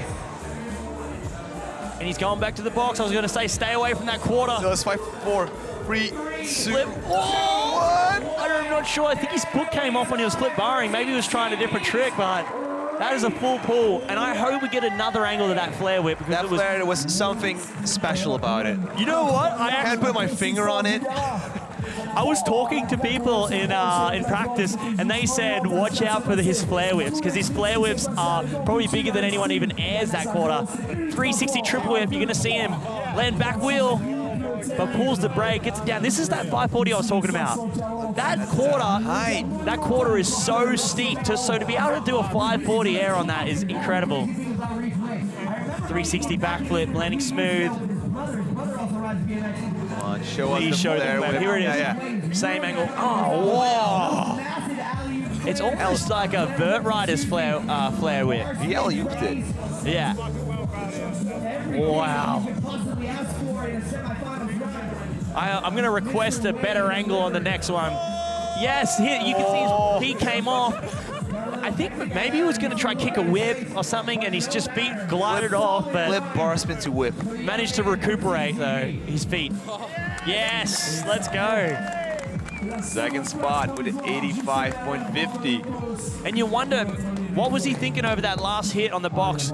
Did he have something better? Maybe that would have put him, his score would have gone a little bit higher, but he's got another run to try it out, so. I think there's something extra up his sleeve. Yeah. It might be the flip bar spin to tail whip, or maybe another quick combo. That's not a quick combo over that jump. That'd be, I mean, it has to be quick to get down over the box, but here we go. The next rider from Japan is Yoji Mizugaki. Unique style. So smooth. You're going to see, he's going to be doing hard tricks, but they might not look like they're hard to him. And that's why he gets such a good score. 360 whip to toboggan. I think he added a trick in between, too. I think he might have done a tie grab toboggan. Yo, crank flip. Ice bonking. Like touching his backpack on the way coming back into that quarter. This is what I'm talking about when the judges are looking for unique style, unique tricks with style. And this is what he's ticking those boxes. The way that he styled that tabletop looks almost going over that vert wall. 3 double tail whip. Oh, landing sitting down, but that's all right. Maintaining speed. See how it's important that he chooses not to pedal and he uses another ramp to gather speed. Oh, Powerhouse Yoji Mizugaki. is he making this up on the spot? I didn't see him do this line in qualifying. What? And that's why he's got a free coaster. That's the first rider ending his draw with a fake trick. Like, there's so much risk involved doing it in a transfer as well. I think he was like, I just made that up on the spot. I think that's why he Looks pointed like to his it. head. He didn't plan for this. Sometimes that's where you get these unique moments, you know? I feel like Dave Mirra had a few moments like this where he might have stuffed something up or did something different in his run and he just kind of went off the top of his head. And I think that's what Joji just did there. That was beautiful. I can't even tell you the last time we saw riders actually doing kickflips in their run. Kick flips. 3 double whip. Oh no, that's it. He did the 3 whip to tire bars to T-bog. The only person I've ever seen do that trick. So that's the thing with Yoji. Quick combos of the traditional The 3 tricks. double whip. And he's got oh, that's it, it's fine. He rolled away, let's go, and here we go. That's see? So transferring into the cheese grater, into a fakie, rolling backwards. I'm gonna say this, that's the only fakie you're gonna see today. I think it might be the only fakie you're gonna see, and wasn't it good? I mean, most of the time we see fakes in street competition, in spine ramp competition, but never in these BMX Freestyle World Cups. Exactly, and unique. I was talking about being unique, and there it was. That was definitely unique. And all the rest of the run was amazing as well. To bring out the 3 whip tire buzz T-bog, a trick that no one else does. Incredible, and so smooth. Doing it for Team Japan. I really like the jersey that they have. It's simple, it's clean. It's just stylish, right? Just like they're riding. And there you go, 79. And maybe the judges put in the fact that it was improvised. You know, when you kind of know, oh, he didn't do the run that he might have wanted to do, then they kind of go, oh, well, we might have to take away from certain aspects. But in the unique style, the criteria, he's acing it. Back to Istvan Gaye. Now, his run was starting off incredible. He had the big 720 over the street spine. He's dropping in a unique position. There's 540 tuck. I just realized the other one might have been Oppo, because there's that cash roll. Yes. Or he might have over-rotated the 270, that's right. Here's the 720. Oh! Please, just keep doing it. Keep going, man. Your run was amazing. We want to see you finish it off. 540. Oh, he's choosing to do this flare transfer. Oh, it's huge that time. This is where he over-rotated the last run. I'm intrigued to see what the rest of his run would have had. He might. Oh, nice flip over the spine. Like we're clenching our seats as some of these maneuvers happen. Yeah. It's just interesting because you see, like, maybe they had more in mind to do, but then when they pull back, they forget that, okay, now I have to kind of do the trick differently. If you're doing a 3 combo, it's set up differently to how you just do a 360. So if you choose to do a 360 and it was going to be a 3 combo, sometimes you'll switch it up and you might put a bit too much effort into the 360 and over-rotate it. But this cash roll, these beautiful cash rolls. Straight into a flare. In the 720, I think this is where he may have been not perfect, and that's why he chose to take a foot off. Yeah, I think he was going to case. He's going to case it. So he was going to hang the back wheel, so he chose to take the foot off to push his back wheel over. And look at his helmet. Donning the Pat Casey Forever sticker. We still have Pat Casey in our hearts, and also at this festival, we're going to have the spine ramp contest on Saturday, honoring Pat Casey. Beautiful. I mean, if I would be the French team, and if they have 2 athletes to send to the Olympics, which is, they still have a shot at OQS, I would have Istvan as my extra, in case if some of the riders get injured or get ill. Definitely. Because also at the Olympics, you can always have an extra rider with you in case something would happen. I think for Team UK, that was James Jones, that was the extra for Declan Brooks, for example. Yep. So, I mean, I don't know if this score is going to beat his last one, but I feel he might have done more of his run, actually, so it will. It will beat it, 62.5, putting him in 13th, but hey, you're walking away safe, and that's sometimes that's the best thing, you know? That's more than you can ask for. I mean, solid riding by Istvan. Now Sean wasn't feeling in that first run, so he's gonna go all in, put all his FISE chips in here. Needs the 64 to get to 12, but I think you want a little bit more than that to be safe.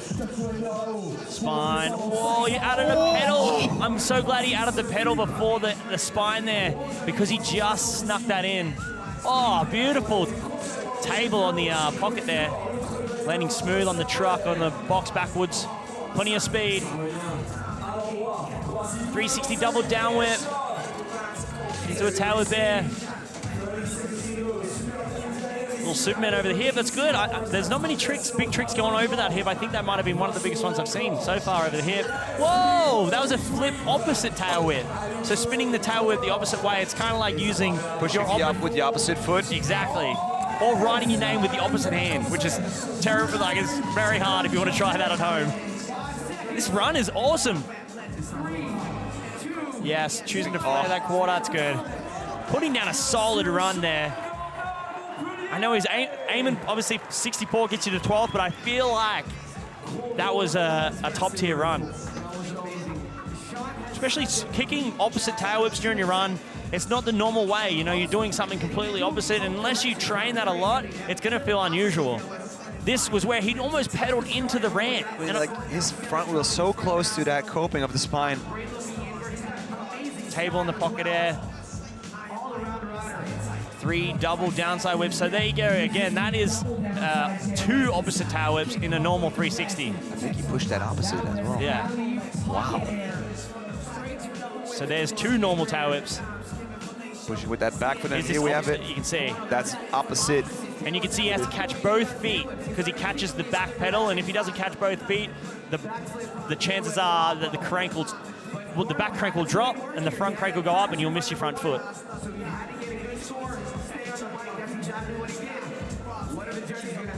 And this is what can make you stand out from the competition, doing those opposite-footed tricks, opposite spinning tricks. Opposite in general, I feel like it stands out, and it's kind of something that you need to bring into your runs these days just to stand out a little bit from the crowd. And we'll see here if it gets rewarded.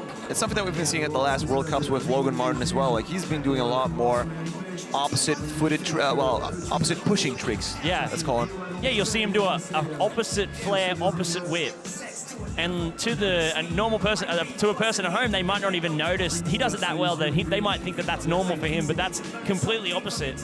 And again, I say, if you want to try something opposite, maybe try writing your name on a piece of paper with your opposite hand. And that's kind of what it is like, except you're doing death-defying tricks on your BMX bike. I mean, if I'm being honest, sometimes I don't see it during the run. I see it in the replays that it was actually like an opposite foot, opposite foot or opposite spinning.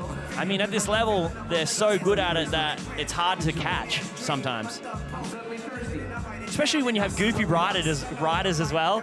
You see a goofy rider do it normal and you think, oh, it must be Oppo, but it's actually goofy. I'm thinking about, Luca Bertrand, opposite-footed. Marcus Christopher from the USA, he's coming next week at OQS. Bryce Tryon. 78.25. That's a beautiful score. You can see, I mean, if you're near the 80s, you're doing good. I think statistically, he has a very good shot at making it into the finals. And let's just mention, he came off, I think it was a very low score in his first run, so to back it up and get that score on the board, he must be stoked.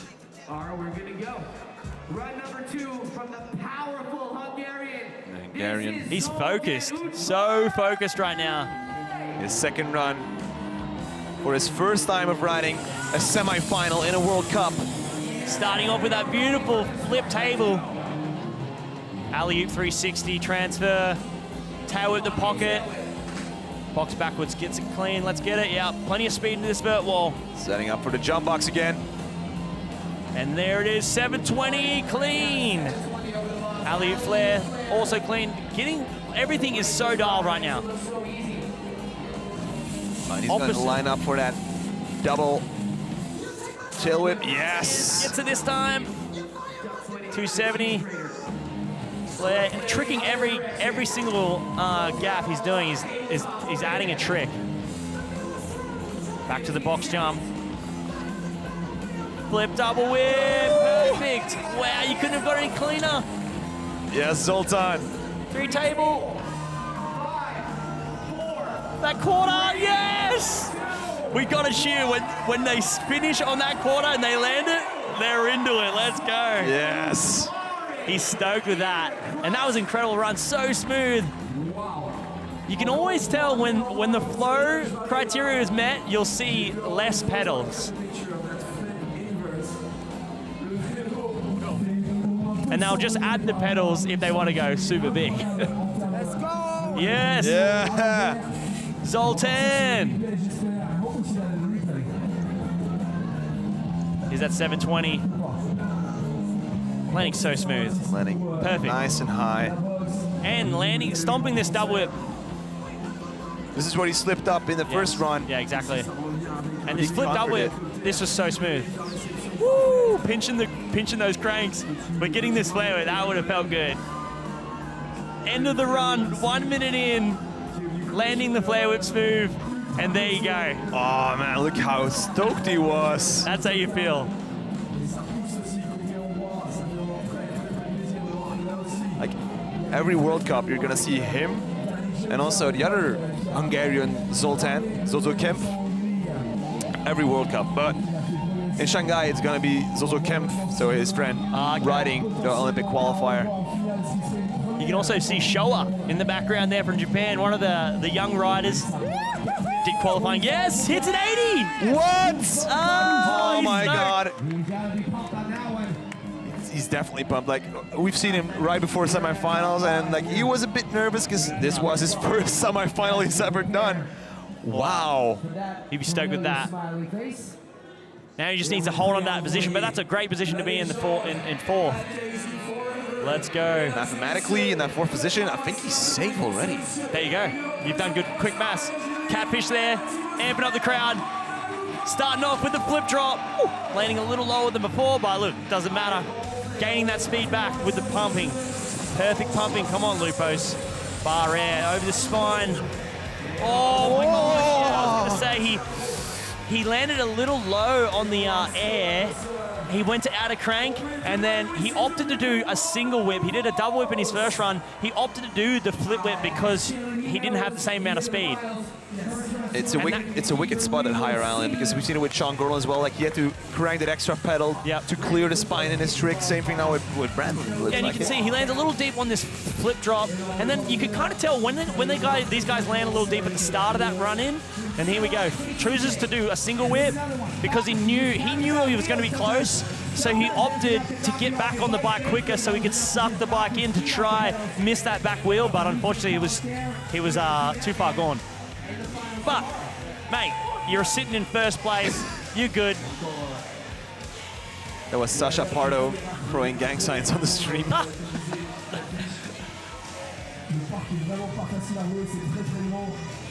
Still, no one has landed into the river yet. I don't think we're going to see that till maybe the second runs of the finals. You don't want to be completely drenched, and your pad's completely drenched. Last year it was Nick Bruce who tried the spine that we see close to the river. Messed up on the 360 flip, and then he just aborted mission and jumped to the river less. Honestly, if I can't think of a best trick, I'm just going to try launch off the quarter on the right and land on one of those inflatables. Do you reckon that could win? I mean, I would put my money on you. If I were judging, I would crown that. That's the Montpellier Resi right there. If you go off that quarter into the river. Montpellier Resi. I don't think the city of Montpellier is going to be happy that you're going to destroy their property. I didn't tell them to do it. I don't listen to me. Oh well, you're Australian. You'll get away with it. I'm just a commentator.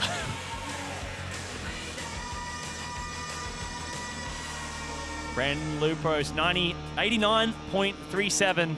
Keeping that score from his first run.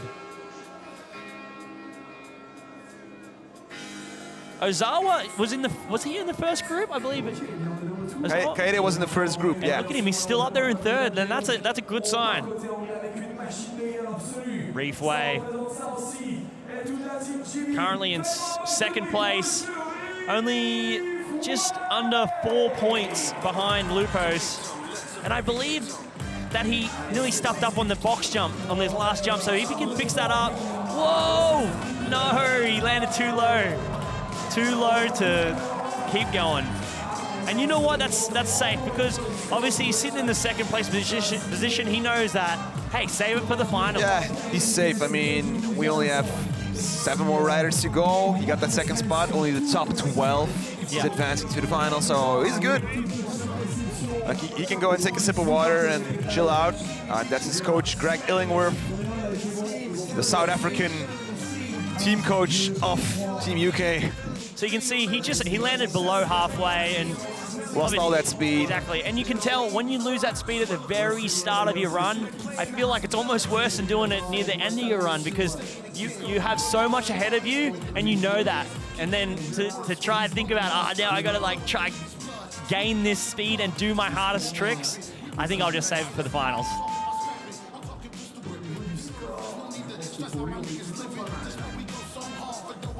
We have one more rider up next, Joji.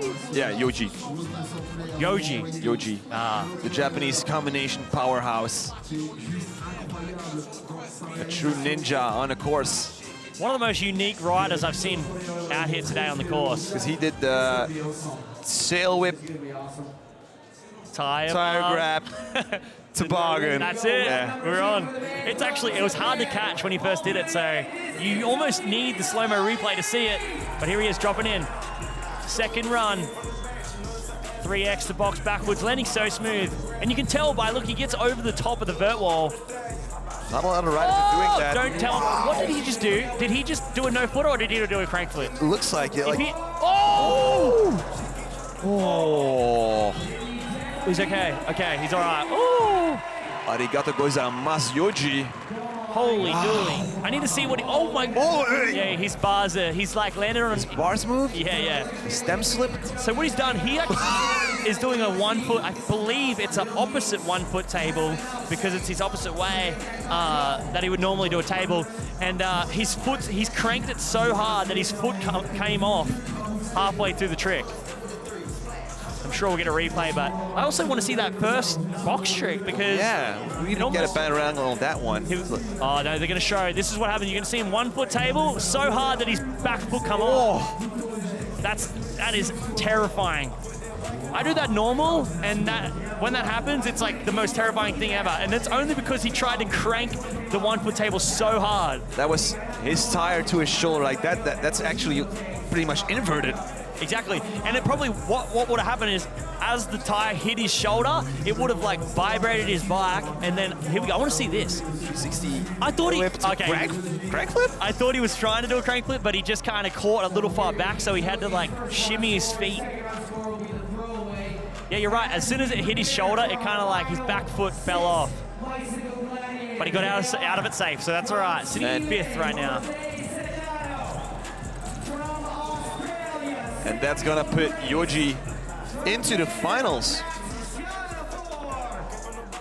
That's good. I mean, his first run was incredible, so it's crazy the level of riding, though. You know, he can get pushed pretty far down right now, and the fact that that can happen still it makes this contest wild.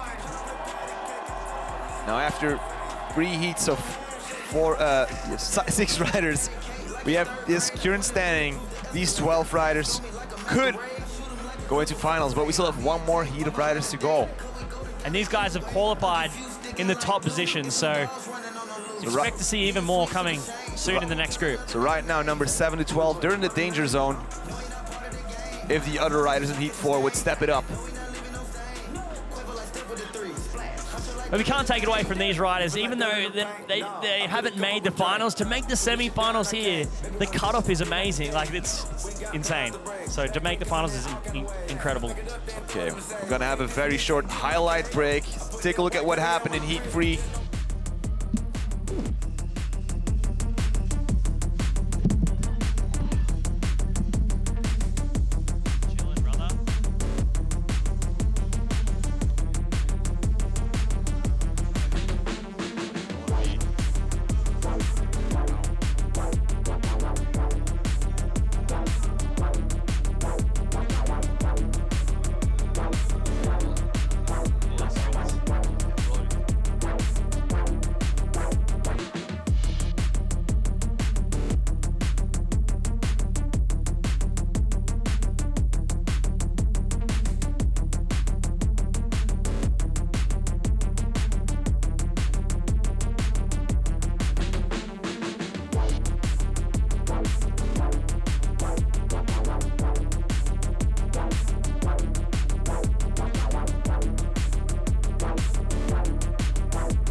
And welcome back to FISE 2024 at this BMX Freestyle World Cup, the men's semi-finals.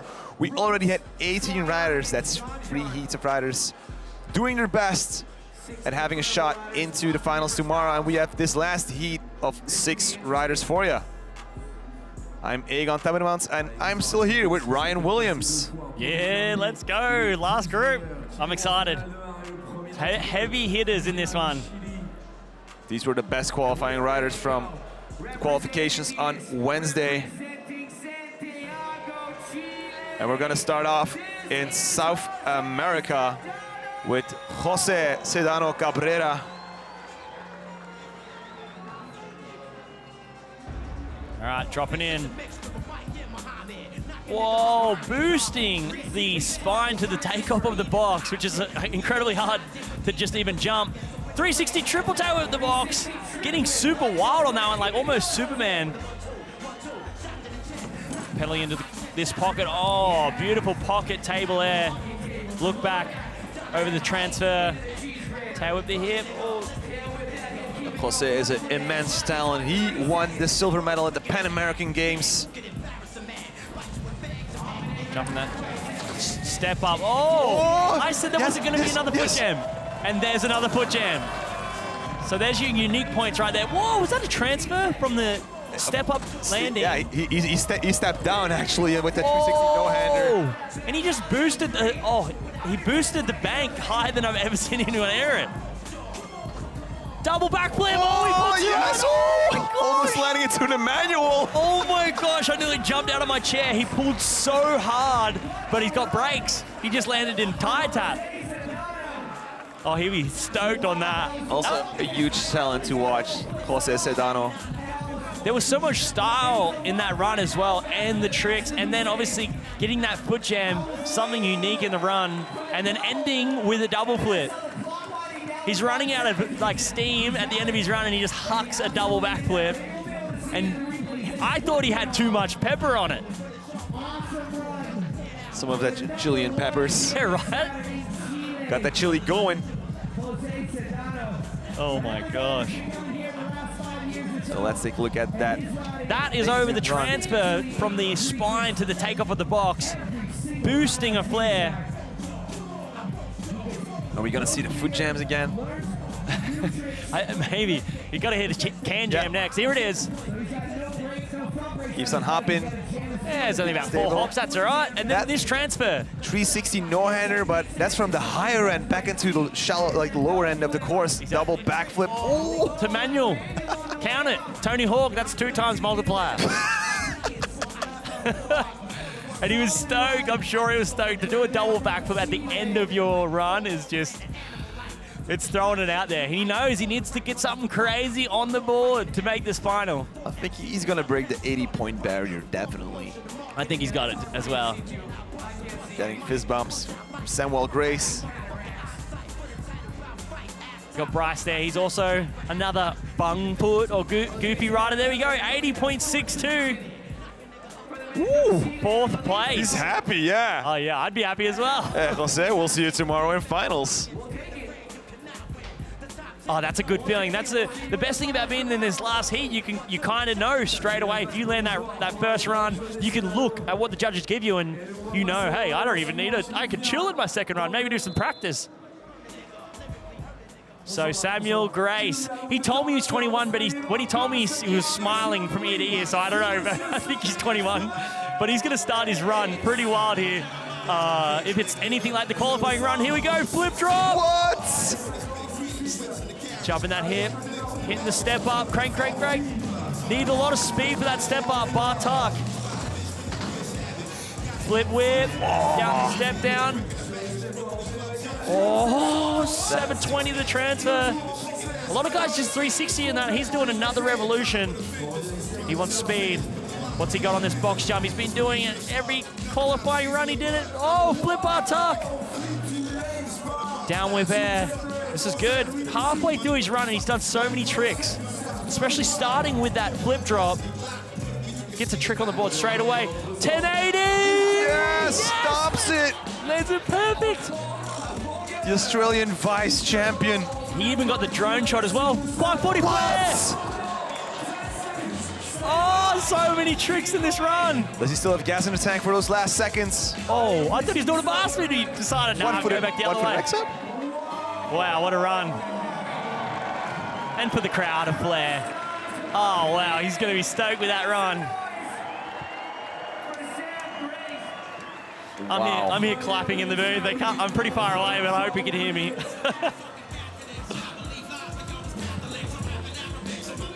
It's a whole different level. The man from the land down under.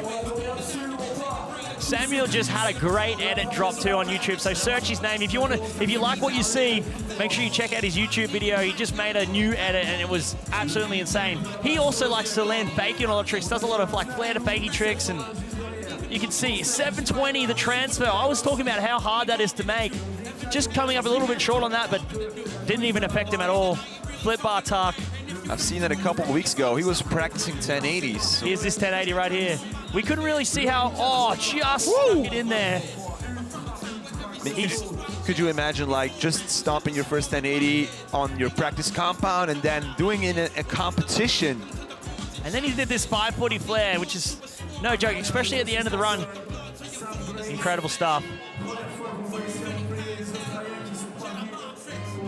Yeah, I just seen that on the Instagram, the BMX Instagram the other day. He did his first 1080 at the compound on the Gold Coast. And there you go, he does the training and then pulls it out. And now I've seen him land 3 for 3 on that 1080. The qualifying runs, he did it in his qualifying, and then now he's landed in his first semi-run. And we're waiting for the judges' score. I know it's not easy to score that because that was an incredible run. So many tricks from the start to the finish. Because if I'm not mistaken, Australia has its own training facility just for freestyle BMX. Yeah, exactly. They have the Hurricane course outside. So they also have an indoor skate park called the Hot Box where they train, but they also have the outside. There you go, 80.12. So that means right now we have 2 Australians into the final already. Let's go. He's going to be stoked on that. Oh, Canada. It's Maxime Chalifour. All right, I had a conversation with him before the contest, and he said his favorite is the big spine, and then his least favorite obstacle is the weird feature, which is that I would call the nipple, you know, the transfer that people have been doing. So right next to the cheese grater. So we have the cheese grater and the nipple now. Exactly. The nipple into the cheese grater. I don't like the sound of it either, to be honest. All right, box jump, flip, bar. So huge. He's going so high. Bar tuck over the hip, carrying a lot of speed, able to transfer up to the spine. The step down. Oh, not going much forward. I was going to say he doesn't have much forward momentum, but he was treading it. Sneaks it in there. Pocket table. Landing a little low there, but that's okay. Can gain the speed on that vert wall. 360 triple tail whip. Into a whip air. 3 tuck, there it is. Dialed run so far from Maxime Chalifour, our friendly Canadian. Oh, can over the transfer. I mean, that was pretty good for his least favorite part of the park. And ending it on the Nissan quarter pipe. Solid run, solid. Wants to get a score on the board. 360 triple tail whip. Hanging on to that flip whip down the step down. That was a good run, good first run.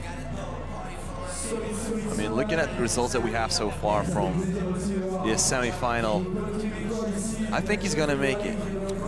Yeah, it's hard to say. Like, I mean, going off what he got a similar score. I mean, he did a similar run in the qualifying, like he was saying. So I think that he might have it here, but we never know until it's done. Flip bar, and so high. The amplitude and how smooth he landed there was incredible. Just he finished with a flare. He also did a 3 triple whip. I hope they show that because that was incredible, but that's all right. We know what happened. The judges know what happened. Let's see what they give him for a score. If we're talking about bar spin tricks, yes. Is it easier to do, like, let's say, a double or triple bar spin and letting your bars keep on flying, or do you do it like a bar spin, catch, bar spin? Bar spin, catch, bar spin. I mean, throwing the bars, the problem with just throwing it is that the wheel rotation of your front wheel, it stops the bars. So some of the guys can do a throw double bar, but the front wheel needs to be going quite slow. I think Ryan Nyquist still does it, like he throws them and he can do like 2 or... And that's because he uses front brakes, so he actually stops the front wheel. He locks it, yeah. He locks the front wheel, and it makes the bars spin easier. So actually, funny thing, I've done front flip double bar spins, but I would grab my wheel and then throw it. There we go. He's sitting in 12th place, so that means he's on the bubble. No, I think. I mean, he's on the bubble, like as in he's in, but he's got some big heavy hitters Oh yeah. coming in after him. So, But still, the difference between him and Jack's 11th spot or Juan Caicedo's not 10th far. spot, it's not too far. So if he steps it up in that next round, but first, the British Bulldog, Declan Brooks. Whoa! Got a little deep there on the step down, but that's fine. He's going to carry speed. He's almost got legs of iron or something. He just pumps and he just goes a little faster than everybody else for some reason. He must train legs a lot. And also, he's a Front bronze tail whip. Olympic medalist. And that's the thing with Declan. He has so much pump in his legs. So if he starts pedaling, it's not because he's lacking speed. It's because he wants to go higher. And do What? unique transfers just like that. And I was actually talking to him. He said that was his favorite part of the course, was the cheese grater. And he just showed you why, because he can blast it. Oh, he's adding to, so he's adding tricks to all the tricks that I've seen him do in his qualifying. So he's bettering his score from qualies right now. Airing opposite on the wall ride. Maybe, yep, going for the street spot. Oh, Front flipping it. that is so hard to do. You had to pop up and not forward. Stomping his first run. He's going to be stoked with that. Adding the front flip tail whip to his run. I think he just did a front flip no-hander in qualifying. And then, obviously, the unique transfers, jumping up onto the top of that vert wall, and then into the bank, and then airing over the coping on the cheese grater. He did something similar in China in October, where he just kept boosting and then jumped all the way up onto the deck of a vert wall, and then back into the ramps. Front flip tail whips are such a hard trick to do on a box jump that big, because you have to bring your bike with you. Your bike wants to almost stay behind you. Here he is dropping off the vert wall. So much speed. Boost! Oh, I said, almost hitting the TV wall. I said overcoping, and that was way overcoping. And I think he added in the 360 backflip no-hander. I don't know if he did that in his qualifying, so shout out to Dave Mira there. Air traffic controller-esque. Hey, the catfish is on it too. What's in that water bottle, mate? It's giving him so much boost. That's what gives him extra pump. Whatever's in that water bottle. I think it's a lot of caffeine. Maybe, yeah. Or red wine, maybe. Maybe a rosé wine. Maybe. Here in France. When in France, have some wine on the course. So it's interesting. So you see, I always say that Declan always picks his pedals. So you'll notice, like, if he doesn't need a pedal, he won't. He'll just pump. He knows he can gain that speed with his legs in the transition. And I feel like that gives him a great score when it comes to flow. Obviously, he's doing unique lines. That's going to score well for the unique part of the judging. And then he has the huge tricks. Front flip tail whip, 360 backflip tuck. And you know, when Declan starts pedaling, it's to have that What's extra God? boost. It's that Super Mario Kart speed boost that you want. Putting him in the second spot, 86.17. No stranger to the finals, no stranger to the podium. Absolutely no stranger to the finals. Our next rider. All right, Bryce Tron, let's go. Representing the United States of America. The cool guy from Lodi. Is that what Catfish says? I think so. 360 Yeah. look back. He's from Lodi. That's it. So you can see this guy, his goofy foot. There, double Yes. backflip, perfect. Oh, 540 flare. Yes! Oh my gosh. Back to back. I saw him at breakfast and asked him, Bryce, what do you have up your sleeve for the semifinals? He said, maybe a double backflip, maybe a 540 flare, and he does them both. 450 no hand in the box, and he's keeping this going. Alley-oop flare. Transfer, just catching up a little bit, but that's okay. He knew he was going to case. He's going to gain the speed back on this vert wall. 360 backflip. That's nice. Bar spin air. He just needs to get this run down, Pat. Come on, Bryce. You're nearly done, brother. 360 topside bar spin, so he's spinning the bars the same way he's spinning. There you go, 360 tail whip. Tuck no hander, maybe time for one more. There it is. A flare 1 foot table. The only guy I see really doing that trick, and that's because he rides goofy footed, and it allows him to do 1 foot tables the right way, his preferred way. He's part of this new generation of riders from the USA. I'm talking about him, Jacob Thiem, Caden Stone. Yeah, let's go. He's stoked with that. Can I get a water?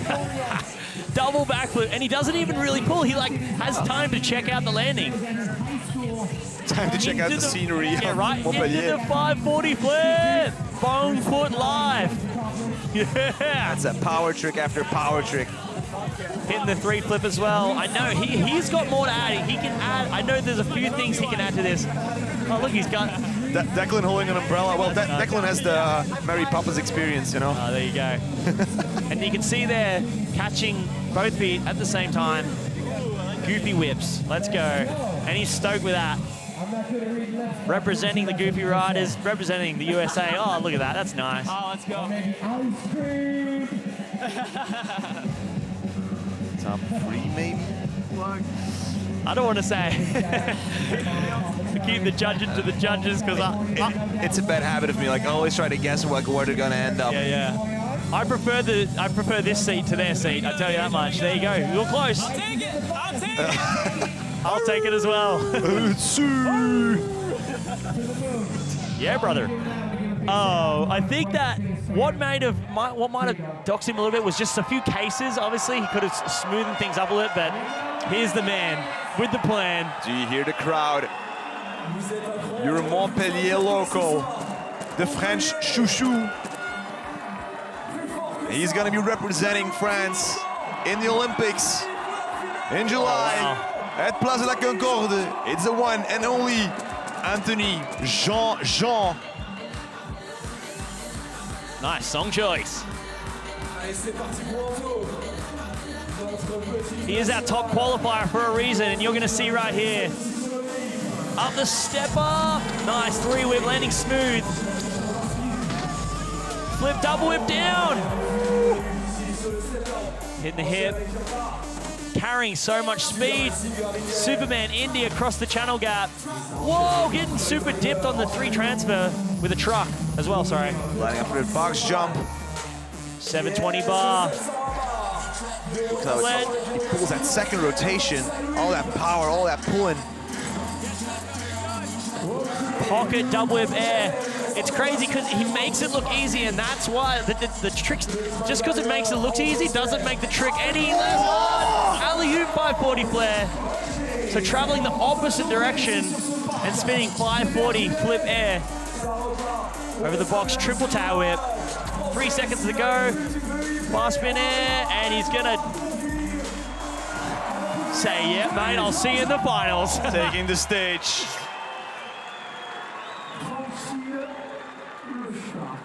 The protagonist of this semi-final, maybe, Anthony Jean. And I think on Sunday, he has to take the plane to Shanghai to represent France in that Olympic qualifier series. That's incredible. So you can see a flip, double whip, and you're gonna notice he lands so smooth, and that's why he barely pedals the whole run. You could almost count his pedals on your hands. Was this alley-oop 540 flare? Absolutely. Look at... Wow, see how smooth he lands? No, doesn't need a pedal. Goes straight into the next 360, the X up transfer. Carrying speed for the box jump. Triple, tail whip, like it's nothing. He's already a French legend. I am intrigued by the score. Obviously, the level of tricks were up there. I think the one thing that makes him stand out a lot is just how smooth he is and how there's the least amount of pedals, and the judging. It isn't just about doing the biggest tricks. It's about doing the biggest tricks and landing smooth, making it look easy. Also, the thing with Anthony is, like, he likes to do big transfers as well. Exactly. So he can go full speed and then still pull, let's say, a super wide transfer, and then while doing a double or even triple tail whip. Yeah, and keeping the amplitude. He did the Superman Indy transfer, and he did it huge because he managed to land on that hip close to the water. He went wide, kept his speed, got a great pump, and there he is, second. Just a point behind Brandon Lupos. Exactly 1 point. Now the question will be, is he gonna play it safe in a second run? Maybe sit a second run out, maybe do a bit of a show. rather than trying to get that first spot. Does he want to be able to drop in the same position he has now? You know, he has the advantage right now. He's going to get to watch Lupos do his run and see, is Lupos going to better his run, you know? So Lupos is in that first place from the last group, so technically, if we would take these standings, he would go last. Lupos would be the last rider. Exactly. So he would have that advantage. Exactly, and that's why do you want to risk it in this run, in this semi-final, to potentially have that advantage? Or do you feel like, I'm in the finals, let's save it all? Personally, I would save it, but it's an advantage. Do you want the advantage? Do you feel like you need the advantage? It's up to John. And still, we gotta ride finals. He has to ride next week in Shanghai. So we'll see. He's gonna need the energy. Look, from Chile, is Jose Sedano, the Pan American Games silver medalist. Flying in, he's getting plenty of speed. Must be for something. Oh my gosh! He wants to manual it? Please do it again. He's already qualified. Yeah, we'll see it tomorrow. Like, we don't see that as often as we used to do back in the days. Like back in the mid-school days of BMX, we would see a lot of transfers to manual. And Jose is bringing it back. Well, the crazy part is the end, dropping off the end out of manual. Whoa, boosting the bank so high. Like, oh, we did see another fakie. I was going to say we're not going to see another fakie, but that counts. Gracias, Jose. But like the way he was setting up for the cheese grater, like just like getting high, getting all that speed, like you know he was up to something. I was like, where are you going? Oh, hey, see, there's another fakie. Oh, he's just having fun.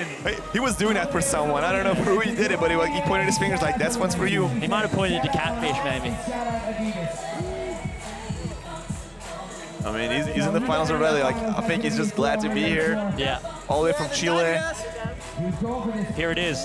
Trying to get to manual, and that's the sketchy is like, oh, you got to decide. He decided straight away, like you can't drop the wheel when it's past that point of no return. So he decided, like, I'm gonna get this down before because you're landing on the top of that wall, but then you need to like steer towards the corner that's below you that you can't see. You can't see, so you're jumping blind actually. You are definitely jumping blind. You're manualing blind. You know the corner is somewhere down there. He needs to get like a marker and like draw a little arrow.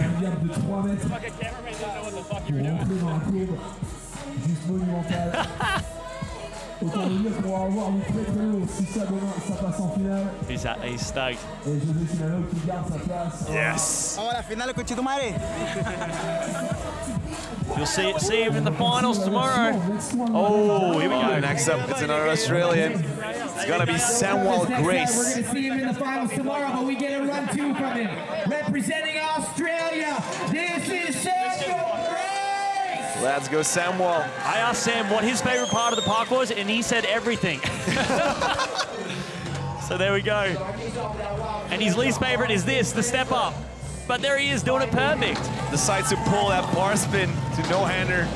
Flip whip down, and perfect. X up, one hand up. Whoa, flare downy. Flare downside tail whip, landing a little low, trying to get speed. I think he's gonna go with the flip, bar, tuck. Oh, that's okay. He wants to improve that position because right now he would be in the first group of riders for the finals. He wants to get into that second group of the top 6 riders. Here we go. Coming into the box, we know what's happening there. 1080! Oh, I was gonna say he's about to ride off the side of the ramp. I think getting some practice in now. Don't break that back wheel, mate. First time. First time, and doing well. Sitting in 8th place, making it to the finals tomorrow. That 1080 is a thing of beauty.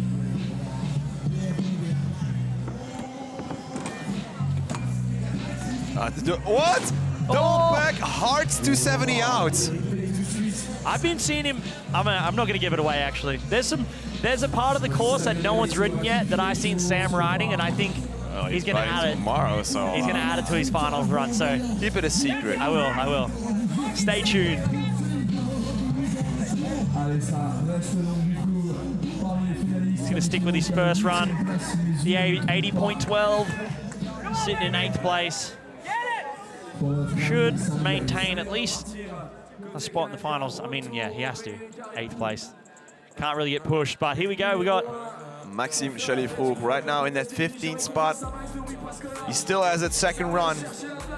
And can he use that second run to get the last spot in the top 12 and that spot into the finals tomorrow? 4 points he needs to gain. And there you go, 450 bar tuck over the hip. Into the landing of the box jump. There's that flip bar perfect. All right, come on, Maxime. He wants that final spot. He's adding tricks from his first run. I can see him adding more and more, so he knows that he needs a little bit more of a higher score. Yeah. Oh! No! Sucked him into the back wheel. Can he? I mean, honestly, he's got to make up 4 points. Can he, like, oh, I feel like... Maybe we'll have to find out what the judges will have to say about his run. I thought maybe he was going to just start going ham because that's kind of what he would need to do, but he's still putting on a show. Oh, that's such a bummer. He was so close. But that's just the level of this ride. Oh, nice flare whip to finish off. That's just the level of the riding today. The level of the riding is just so high that slipping your pen, one slip up in the semis, it's a hard push to make it to the finals.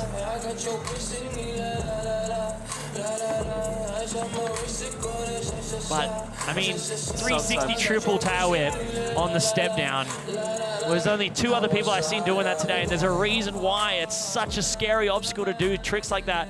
But boosting the flip, bar spin to bar spin, 2 full revolutions of the bars, in a backflip, straight into a flare. Landing so high to keep the speed. Here's this 360 triple tail whip. Oh, he missed the front foot.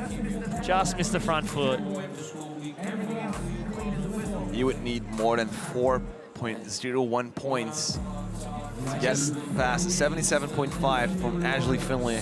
It's just a really hard spot to fall as well. Maybe sometimes you can slip a foot somewhere else, but there it is. I'm gonna stick with his first run score. Unfortunately, not making him through.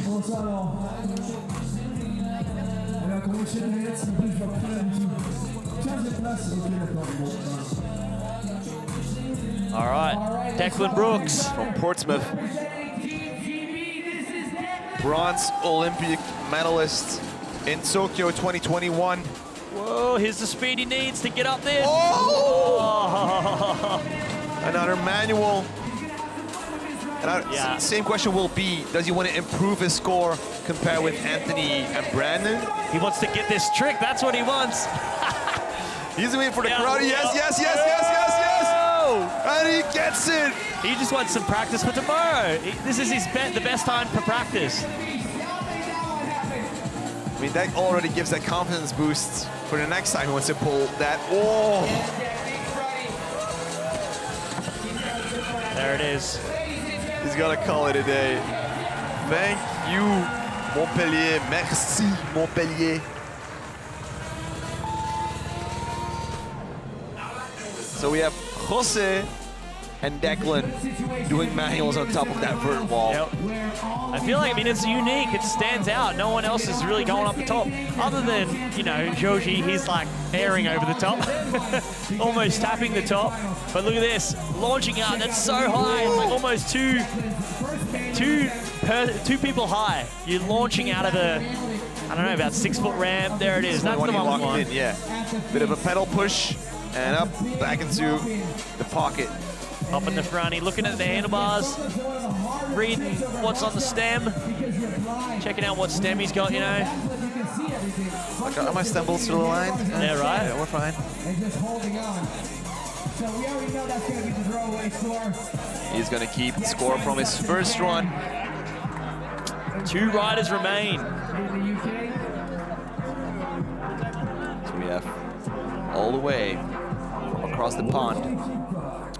From the USA, we have Bryce Tryon So there you go. After we now know basically the final run, the finals lineup, but now it just comes down to what positions will they end up. And it can be a position switch in that second heat of the finals. So right now, Bryce would be the second one in that second heat. Oh, okay. And Anthony has that 5th spot into the second heat. So Lining up the box. Ah, Superman seat. Okay. Nice I think stretch. we're getting some style points here. Because I know Bryce has some bigger tricks. Obviously, we love a good seat grab. But, whoa, sit down 3. Shout out to Josh Dubby. He's the man that sit down 360s. But you can tell Bryce, he's happy with where he's at. He's in the finals. He's in the second group. Throwing up some love.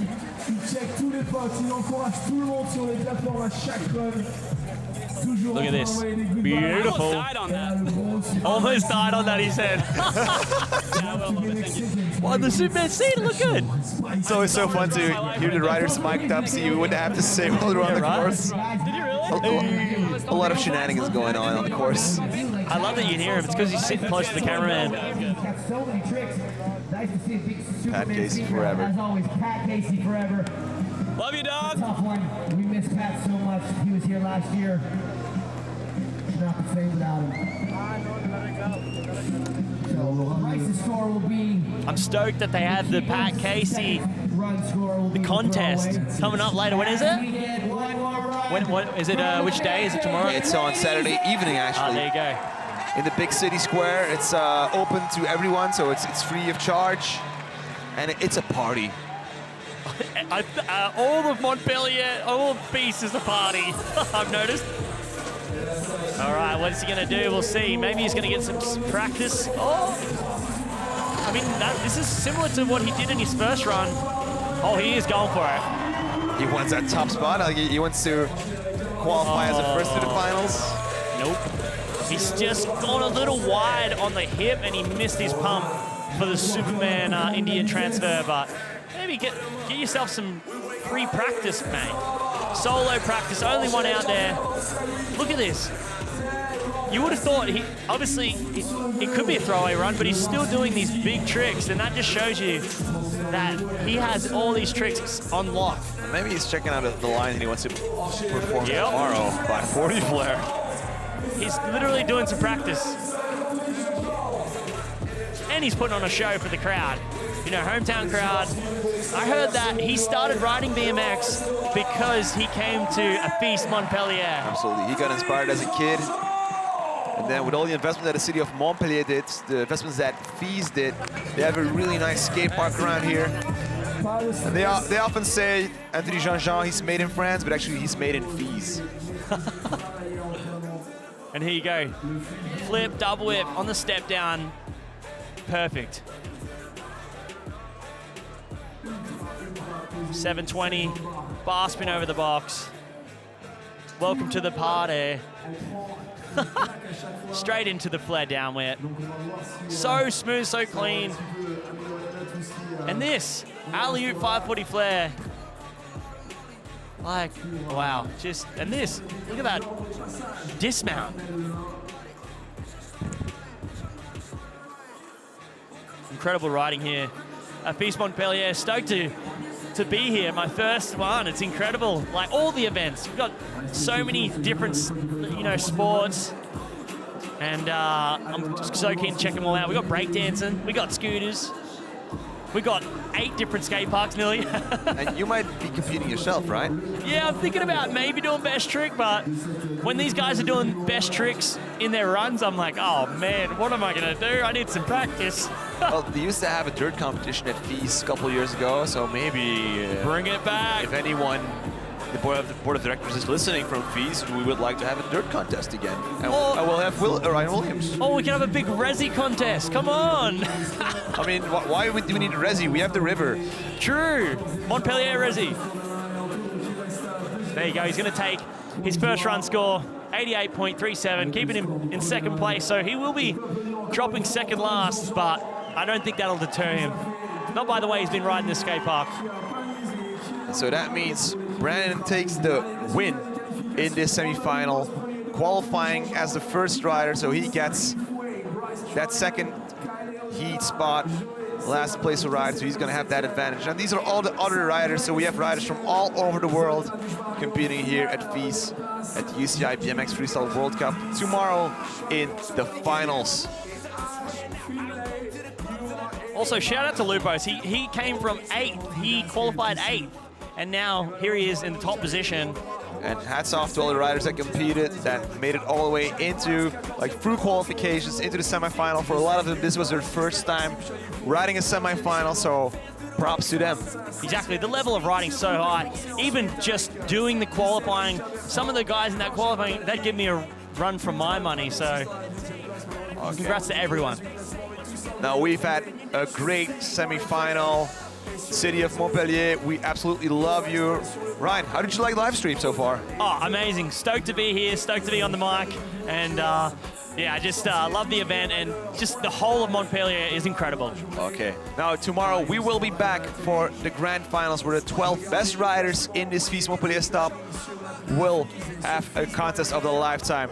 We'll be back again tomorrow. We were Ryan Williams and Egon Termans. See you soon.